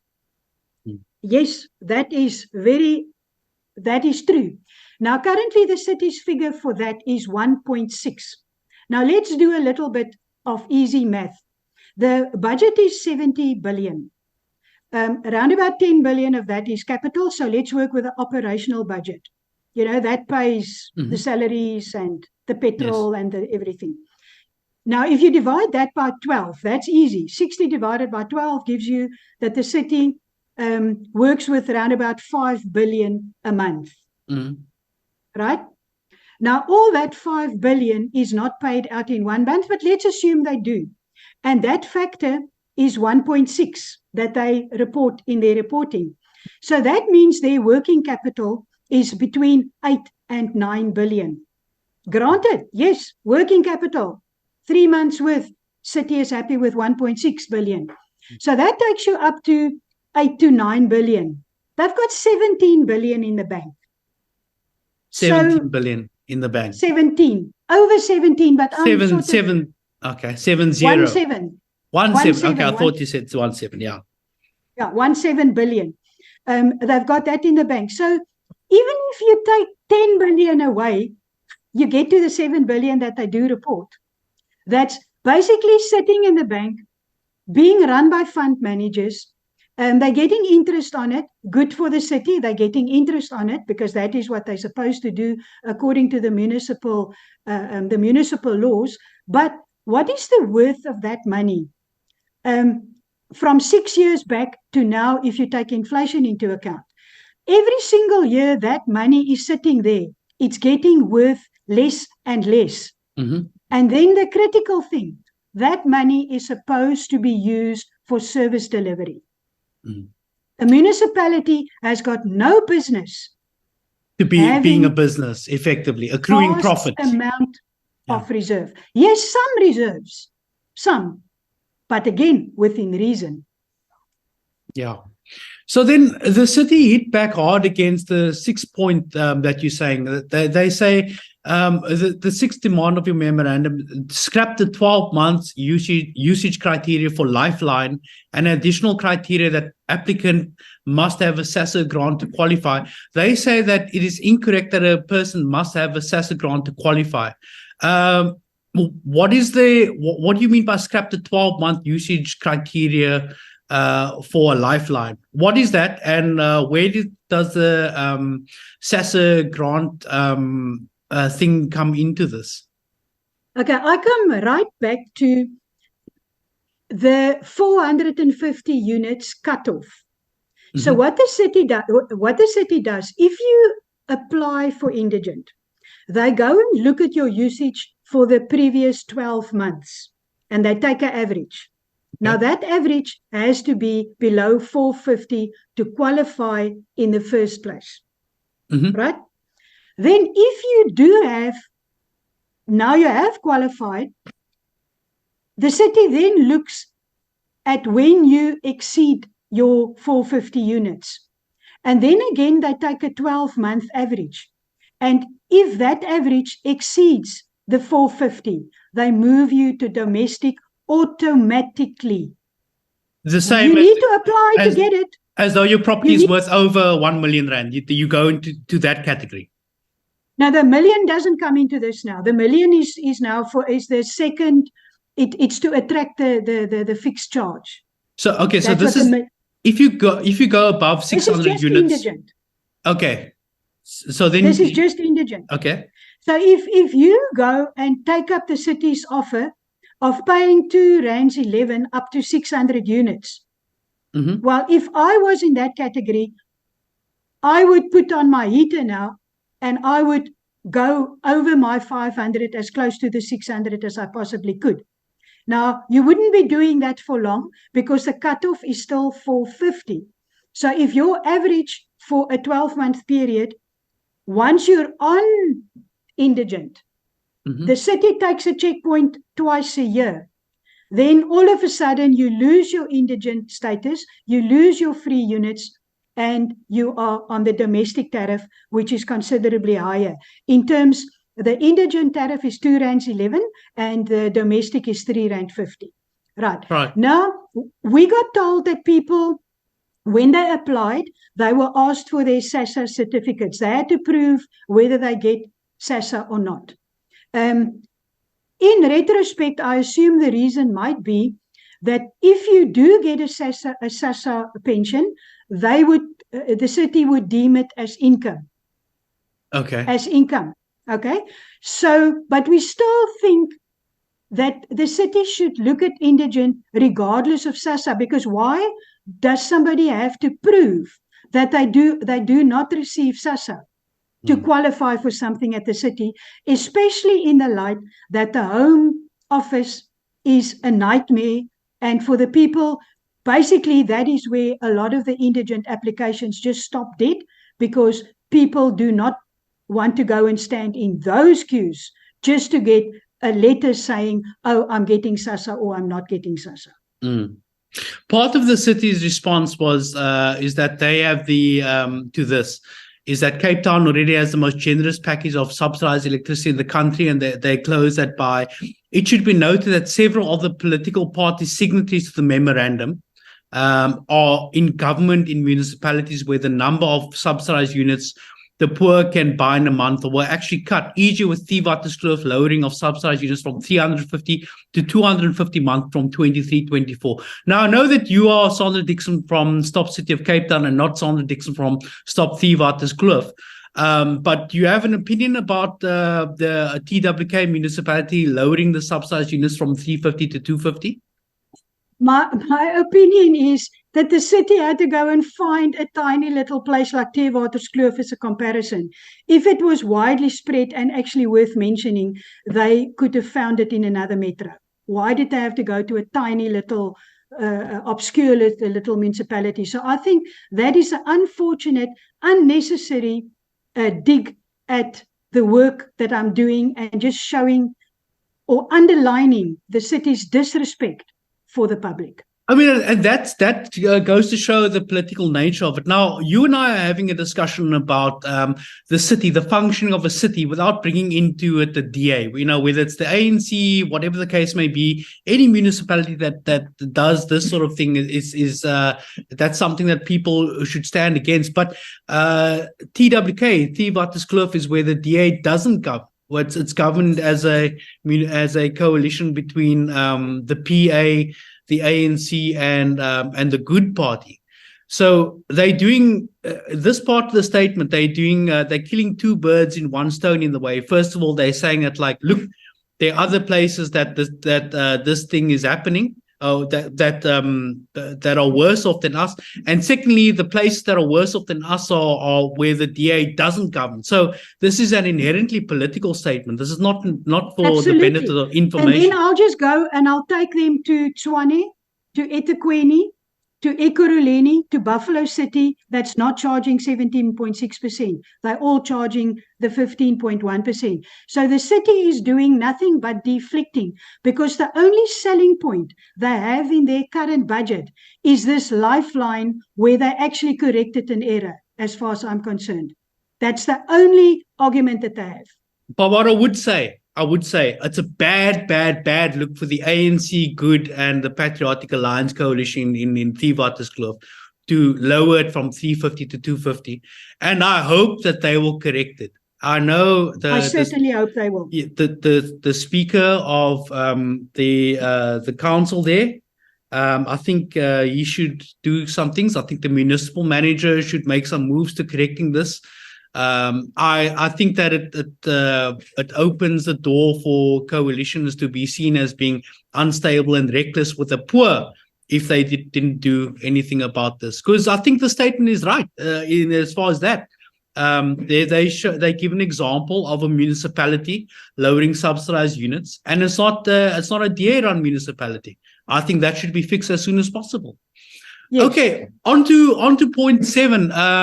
You stop huge deposits for debt arrangements and continuing of deductions after arrangements are made. Now, you say, Stop City of Cape Town says, having to pay huge deposits where debt arrangements are made should stop. Expecting a household that is already drowning in debt to pay a huge deposit only serves to discourage such households from making a payment arrangement with the city. So what is this deposit that people have to pay? How big is the deposit, and what does that deposit enable the city to do for the consumer? Up to now, it had been pretty arbitrary as we could make it out. So amounts that we hear is that people need to pay 1,500, 2,000, 2,500.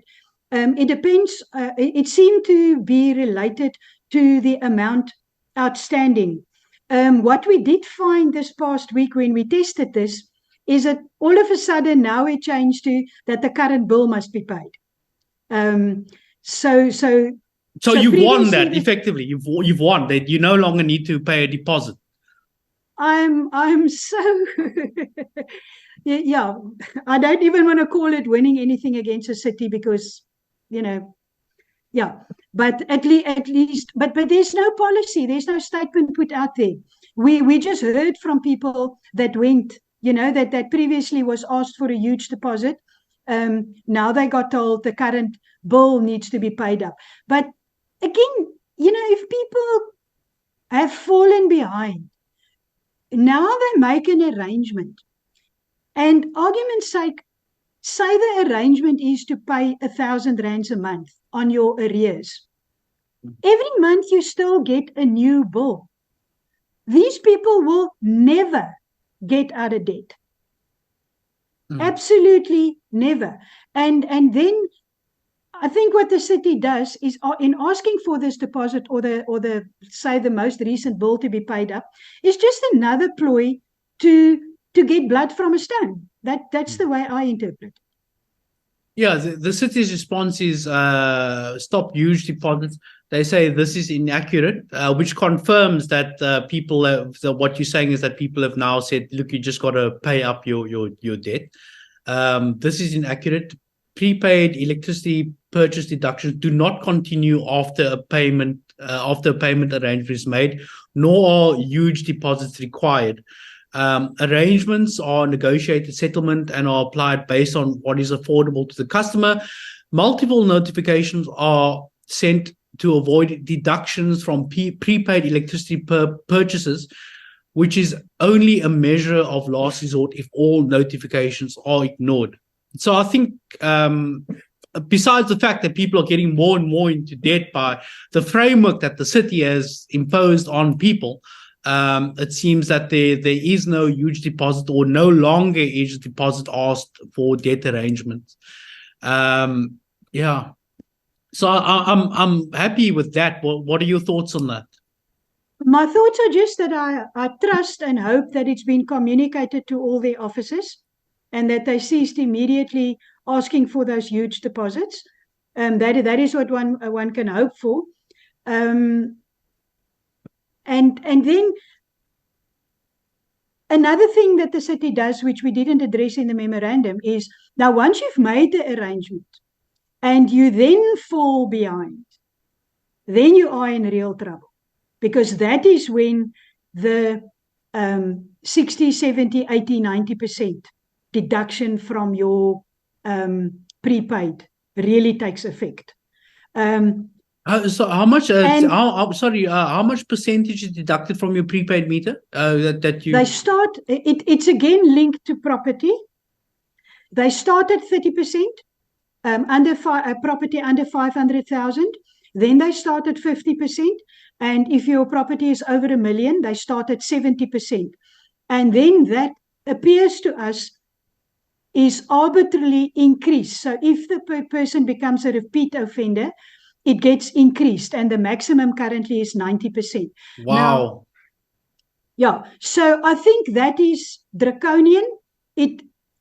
I think any outside in the private sector, when you go for debt counseling, I just cannot think that anywhere they would take 90% of your salary toward debt. When you go for debt counseling, they look at your affordability and they arrange your stuff so that you can actually afford it.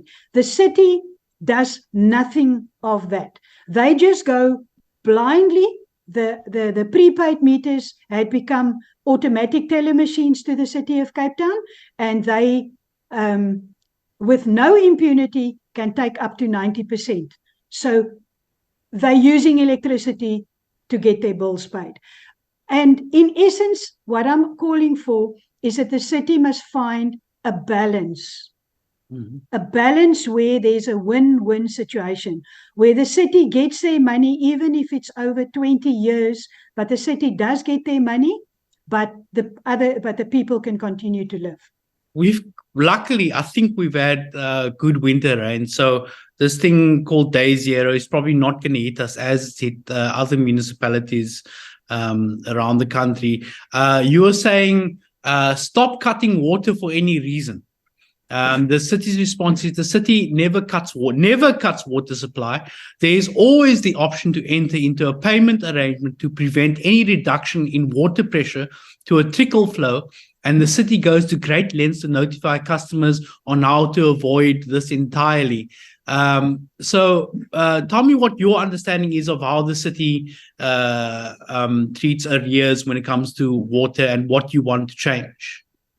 Well, we had a number of complaints, even after the memorandum came out, of people whose water are indeed cut. and we brought it to the city's attention. And in one instance, the water is no longer cut. Yes, we are aware of the fact that they put it these days. They put a disc into the tap, and that restricts the water to a trickle, by which a person can get a minimum of water per day, in a drip fashion. So yes, the city had been doing that for years. However, I may think that the water cutting can still happen when the batteries run out on the old blue meters. Then the water just stops running. But if the cities say they are not cutting water, we're taking them by their word. Okay, great. Now, I think this is something that there is the next point 9, something is consensus about all parties. Illegal connections should be removed and electricity metered to all areas. The city says agreed. The city makes every effort to combat illegal connections and offers a reward to the public to help us bring those responsible to book. I think this is something that will take us a generation and to fix, when it comes to illegal connections. But what concerns me is if I look at the reports of the city, by the amount of areas that they, let's call it, electrify over a year or over the past years, they are not keeping up. So many of those areas where you see what I call those crow's nests, the city could have made better arrangements and found a way to supply metered electricity to those areas, because it can't be like a little shack on a sand dune that's having an illegal wire running to his shack. So I really think the city should do more about electrifying more areas, even though their statistics do say that 90% is electrified, or more than a 90% is, but we still see pictures of those crow's nests, and that is what I'm referring to. We are very much aware that people go into homes and they are told that there's been tampering with their meters. Even one of our councillors were subject to that. But I find it pretty much a grey area, the way the city decides whether there was tampered with a meter or not.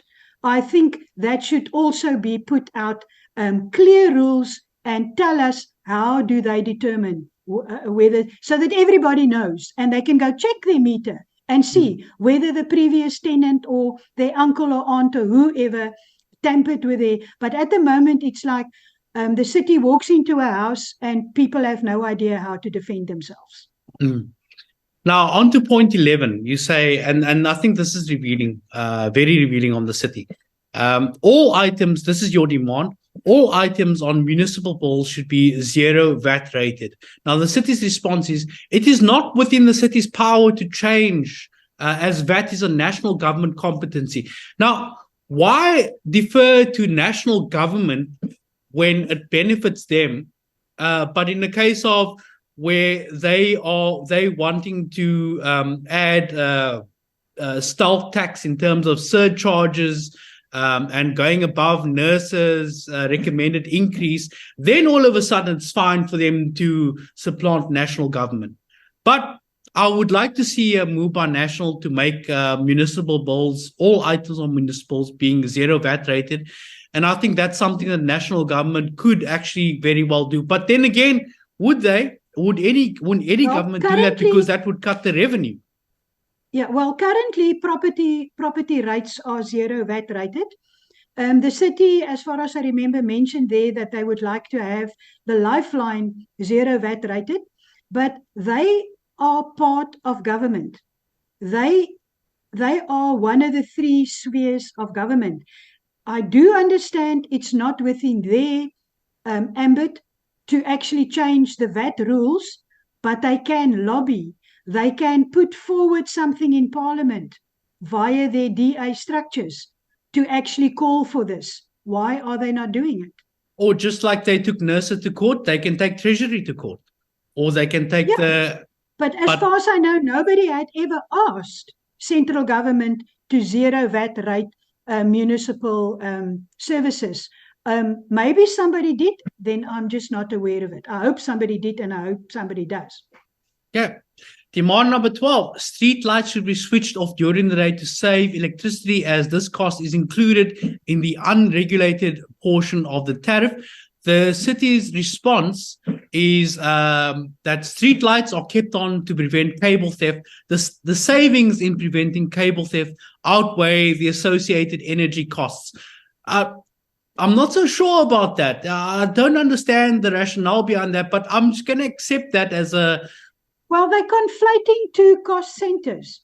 The one is revenue. They are taking in revenue, which is 6 something cents out of that 37.6 cents. That is allocated to streetlights. So they are taking revenue from us. But they're also taking fixed charges, which should pay for the cable theft and for reparation and everything. So again, there needs to be some sort of a balance, and not this glaring part where revenue is taken where it suits the city and they want to save on their costs, but they do not want to save on the revenue for us. Does the city create revenue? Does the city create revenue for itself by keeping streetlights on? Well, in essence, what they're saying, if there's no theft, then they don't have to pay. Their costs will be lower. That's what they're saying. Okay, but the cost is yes. I'm trying to understand the rationale behind keeping the streetlights on, and like how we are paying for keeping the streetlights on. They're saving money for themselves. So they think so. Okay, so I sort of understand. I don't quite understand the rationale. Our streetlights are kept on to prevent cable theft, but I'm just going to... the people that still get shocked, according to the city, and that to them is good. Effectively, they're creating an electric fence by keeping the streetlights on that prevents cable theft. Yes. That sounds strange. It sounds weird to me. Anyways, let's move on.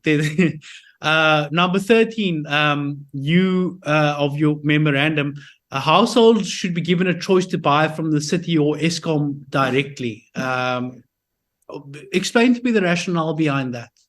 Well, that is a request from the public, because when we compiled the memorandum, we took the input from everybody as wide as possible, and that is how the VAT issue came in, which ended up actually being quite a good point. And then there's the Eskom story. Now, if you're supplied by Eskom, you pay significantly less for a unit than when you buy from the city. Now, a typical Eskom user, if you compare your prepaid user, pays around about R2.40 a unit. And the guy across the street that's supplied by the city pays R3.50. Now, if the city had stuck to the NERSA approved tariffs, the difference would not have been so big, because you would pay just under R3. So there would be a 50-cent difference between Eskom and the city. However, now you've got over R1 difference. And that is just how human beings are. They compare.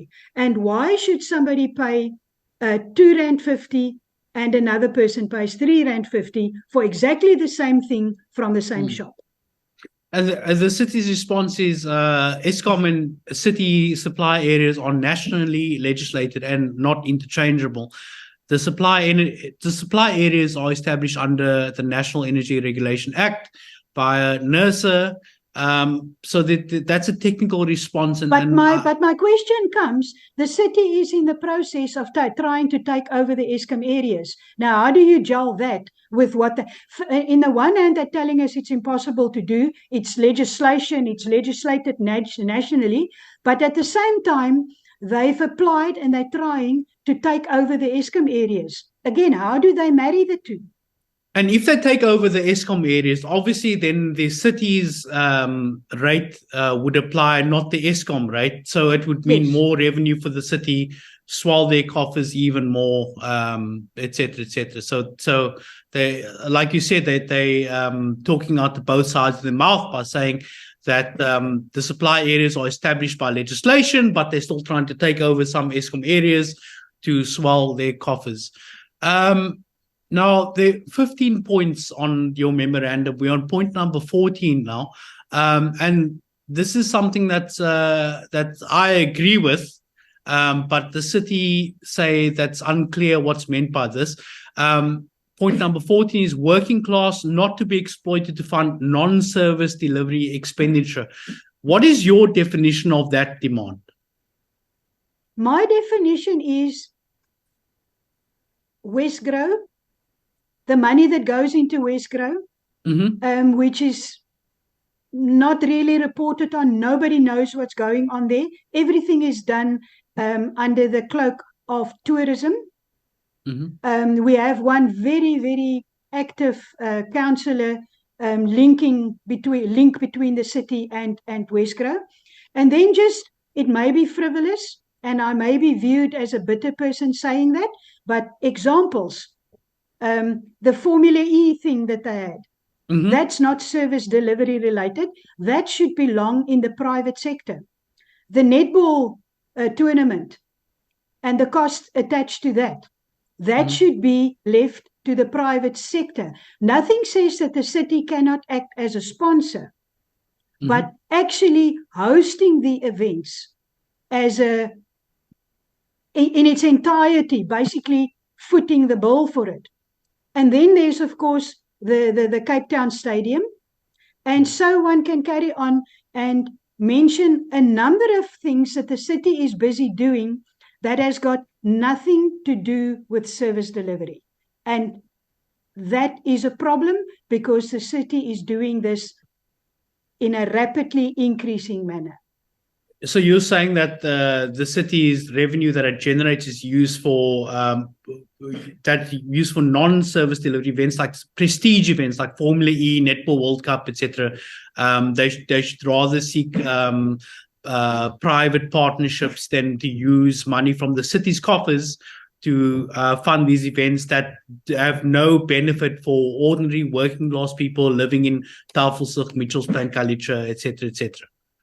Absolutely. Okay, so and that's understand. I can understand why the city would say it is unclear what is meant by this, because that just simply won't connect with that particular mindset, with that bureaucracy.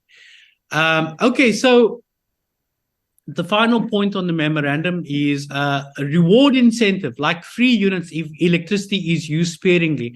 Now, the city says this is already a case for Lifeline customers who receive 63 units if usage is less than 250 kilowatt hours in a month. Per unit costs are also lower, up to 600 units per month. What further incentives would you be looking for? Well, incentives, again, let's go now to the other end of the spectrum. Your pensioners. The pensioners get no reward for using their electricity sparingly and trying to keep their bills as low as possible. I firmly believe that pensioners should get similar benefits than what the indigent get, because pensioners had paid their property rates throughout their whole life. And one can even get rid of a bank because you can pay off your bond, but you can never pay off your municipality.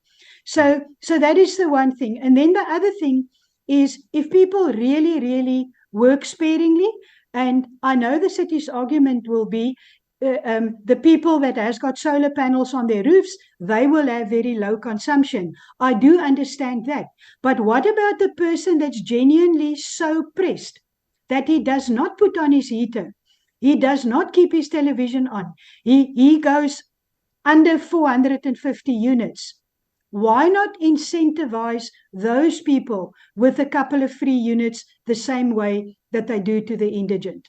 It's certainly not going to bankrupt the city, but it's going to go a long way to make life more comfortable for somebody struggling out there.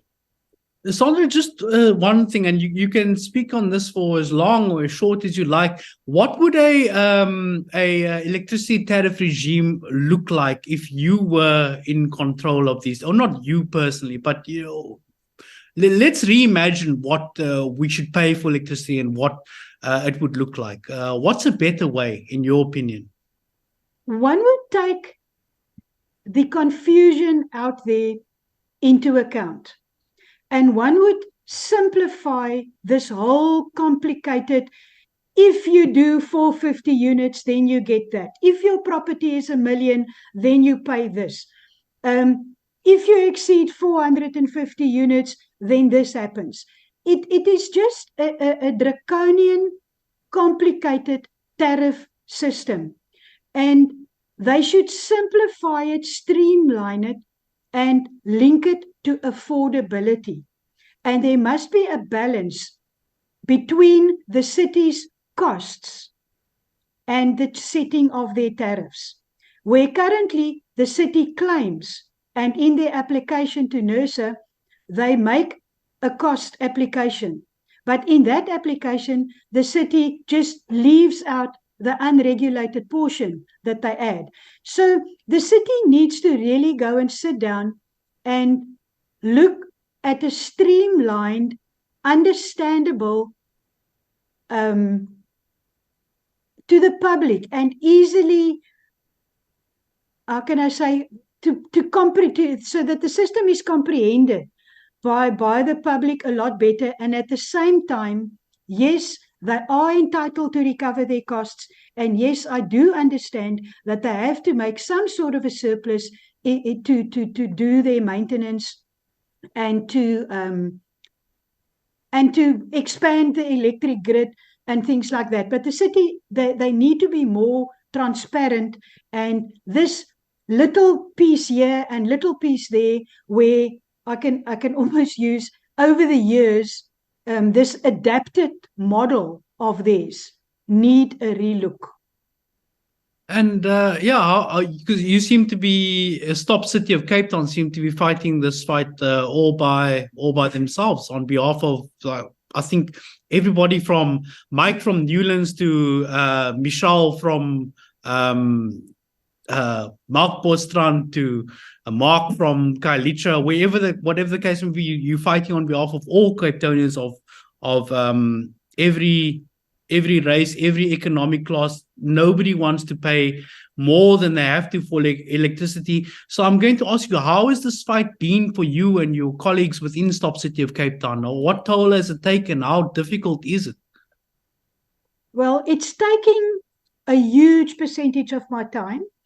The frustration level sometimes hits the roof, especially if you put out valid points like what we have in the memorandum, and one can see the reply comes back as somebody that basically did it at the back of a cigarette box, just replied, cut and paste, that your complaints and what took a lot of effort is basically brushed off. But what the city achieves by doing that is that they harden our resolve to really do more, because all I need in the morning is 2 emails and a couple of WhatsApps of people that complain my water was cut. I had to make an arrangement and I had to pay a huge deposit. I'm so far behind. Oh, yesterday I received a bill of 20, 30, 40,000 rands. Then when you really feel for people, you cannot just walk by and do nothing. And that is really where I'm getting at. It is like a fight that feeds itself continuously. Well, thank you for this. Thank you for your work that you do. And I think we all hope that you win. I think that's whoever I speak to, they want to pay less for the electricity, especially these days. And I really hope that the city will buckle. I hope that they will buckle to pressure. So thank you for what you do. And thank you for talking to me today, Sandra Dickson from Stop City of Cape Town. The last thing I can just say, it is really pleasing that it had reached the stage where the national regulator said no more. And that finally it's come to court. Good. And it's not costing the people that's already burdened. So we as the people so far did not have to fork out money to fund this court case, except the city is now using our money to do it, but yes. Thank you, Sandra Dickson, and thank you for watching tonight. Let's go through the comments, but before we get to that, Nantel, what did you think about an hour and a half of revelations about how the city of Cape Town is screwing everybody? I need to give it up to us, man. Nobody else is gonna do this, man.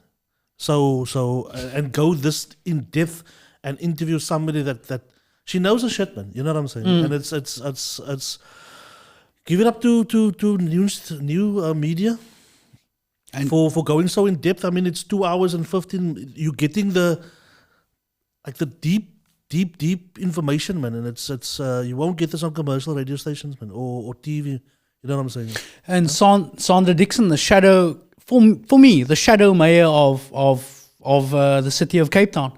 And I want to be clear about this this point, that sometimes when we think about this is about the functioning of a city. Largely 99% about the functioning, the responsible functioning of a city and how it treats its citizens. It's not about the DA or a blue t-shirt or a yellow t-shirt or a red t-shirt. This is like the basic functioning of how the city treats its citizens. So let's go through a couple of the comments. Wesley Newman, Principal Wesley Newman, the People's Principal Wesley Newman says in response to the video of the fight, to be fair, the first bottle came towards him and he retaliated. Marlon Master says, DA councillors vote according to party line and not the people they are supposed to represent. I think that's, Marlon, I think you are right, and that's one of the problems that we have in our political system generally. The party line is the line. Sandra is live. Good evening, every person here and affected by these huge inflated City of Cape Town electricity tariffs.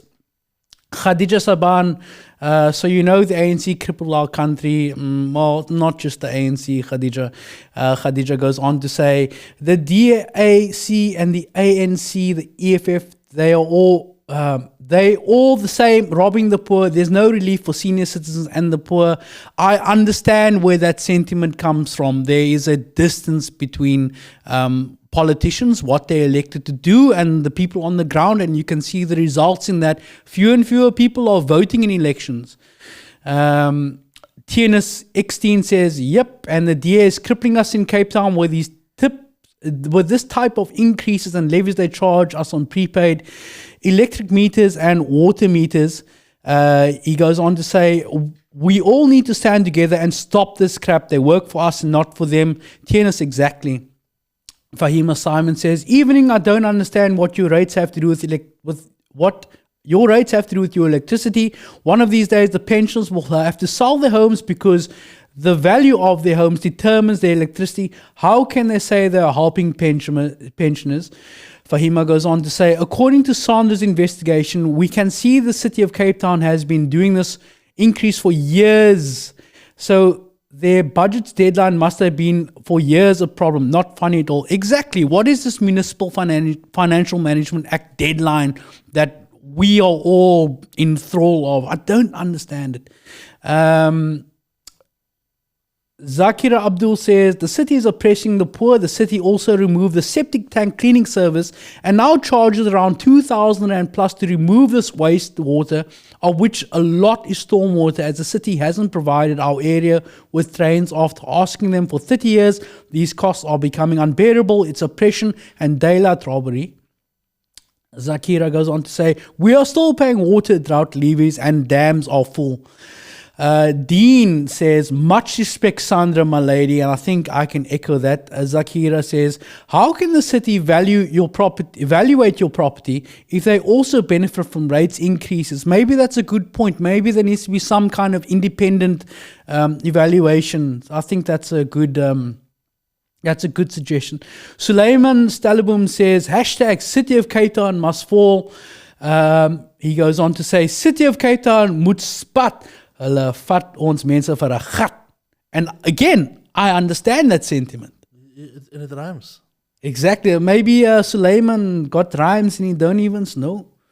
Kales River Civic said, so far, good analysis, and thank you for your troubles. Calvin Adams says, City of Cape Town's electricity tariff increase is directly linked to the property values plus its arbitrary debt recovery policy, which allows City of Cape Town to deduct up to 90% from prepaid electricity to service arrears. It's punitive in the worst form and are crippling households' disposable income, causing further hardships to already struggling families.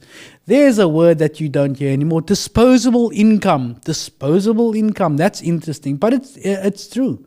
Very good point about self-respect and pride, Sandra, says Kales River Clinic.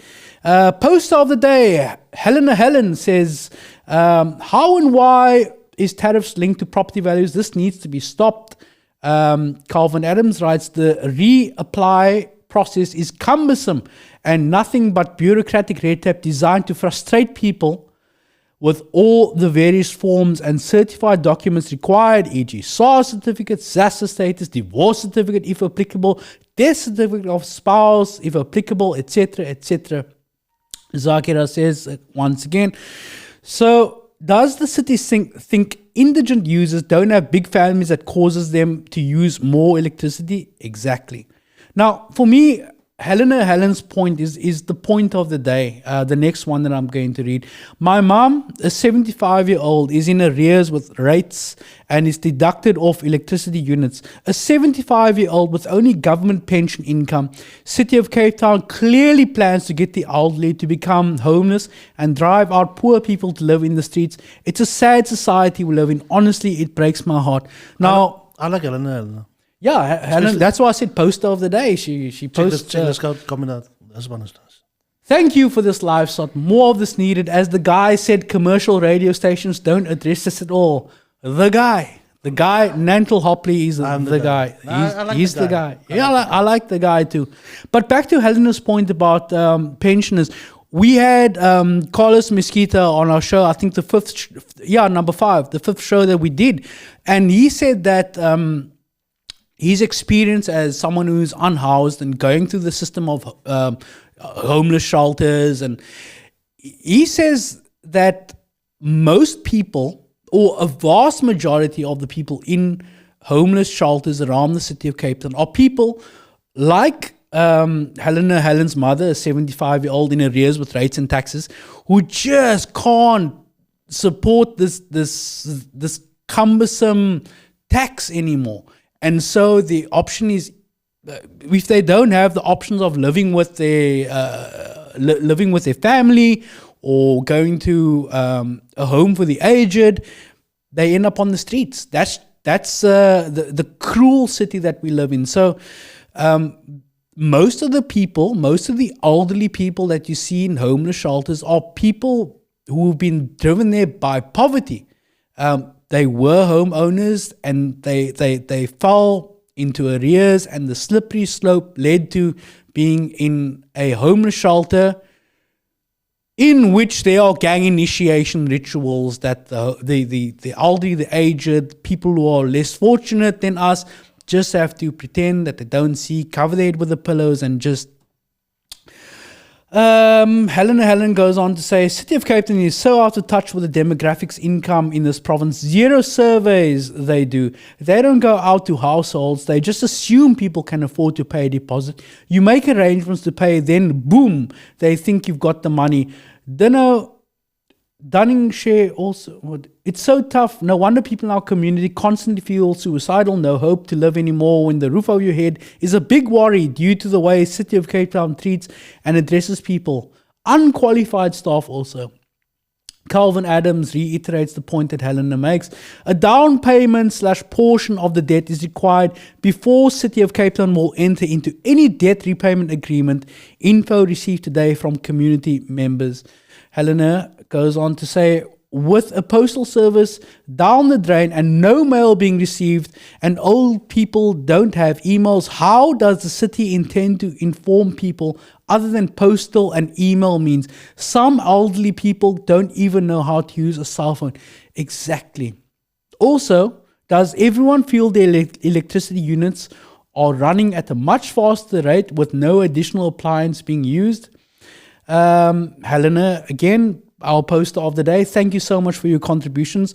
Yet people, this is in relation to keeping the street lights on the street lights on. Yet people stealing cables do not realize the impact they cause to others. People will do anything to get money. They couldn't care if their own townships and families are affected by cable theft. Amen, Sandra. Brian Ing, welcome to the channel, Brian. That I agree with. Calvin Adams, one of my pet gripes, City of Cape Town spending citizens' money, publicity, seeking prestige events, 100%. Let's see, we've got... Calvin also writes, more ethical and transparent decision-making is required from City of Cape Town. And then a lot of people saying thank you, I think rightfully saying thank you to Sandra Dickson and Stop City of Cape Town for all the work that she does. Yes, and I think that is, I think let's leave it there. Well, Wafik, let's go one more. The city is screwing us and we are letting them, because we all don't want to stand together. And this is the time we all need to stand together and fight the city. On that note with Wafik, I'm going to say 100% agree with you. And I think thank you for sticking around. I mean, we still have many people watching us, and I think I learned a lot from Sandra in that interview. I'm not sure what the solution is, but I think now that there are court processes, we hope and we praise the work of Stop City in Cape Town and all activists who are trying to see to the ordinary, everyday, common man, woman, and child, and not just themselves, not just for positional power, but for the people. Nantel, thank you, man. Thanks for co-piloting. Join us. Have a look at Cape Conscious Media. If you missed the full interview, it'll be on our YouTube channel, or you can just rewind and watch it again if you missed any parts. If I can just ask you to like and subscribe on our YouTube channel. We are growing there as well.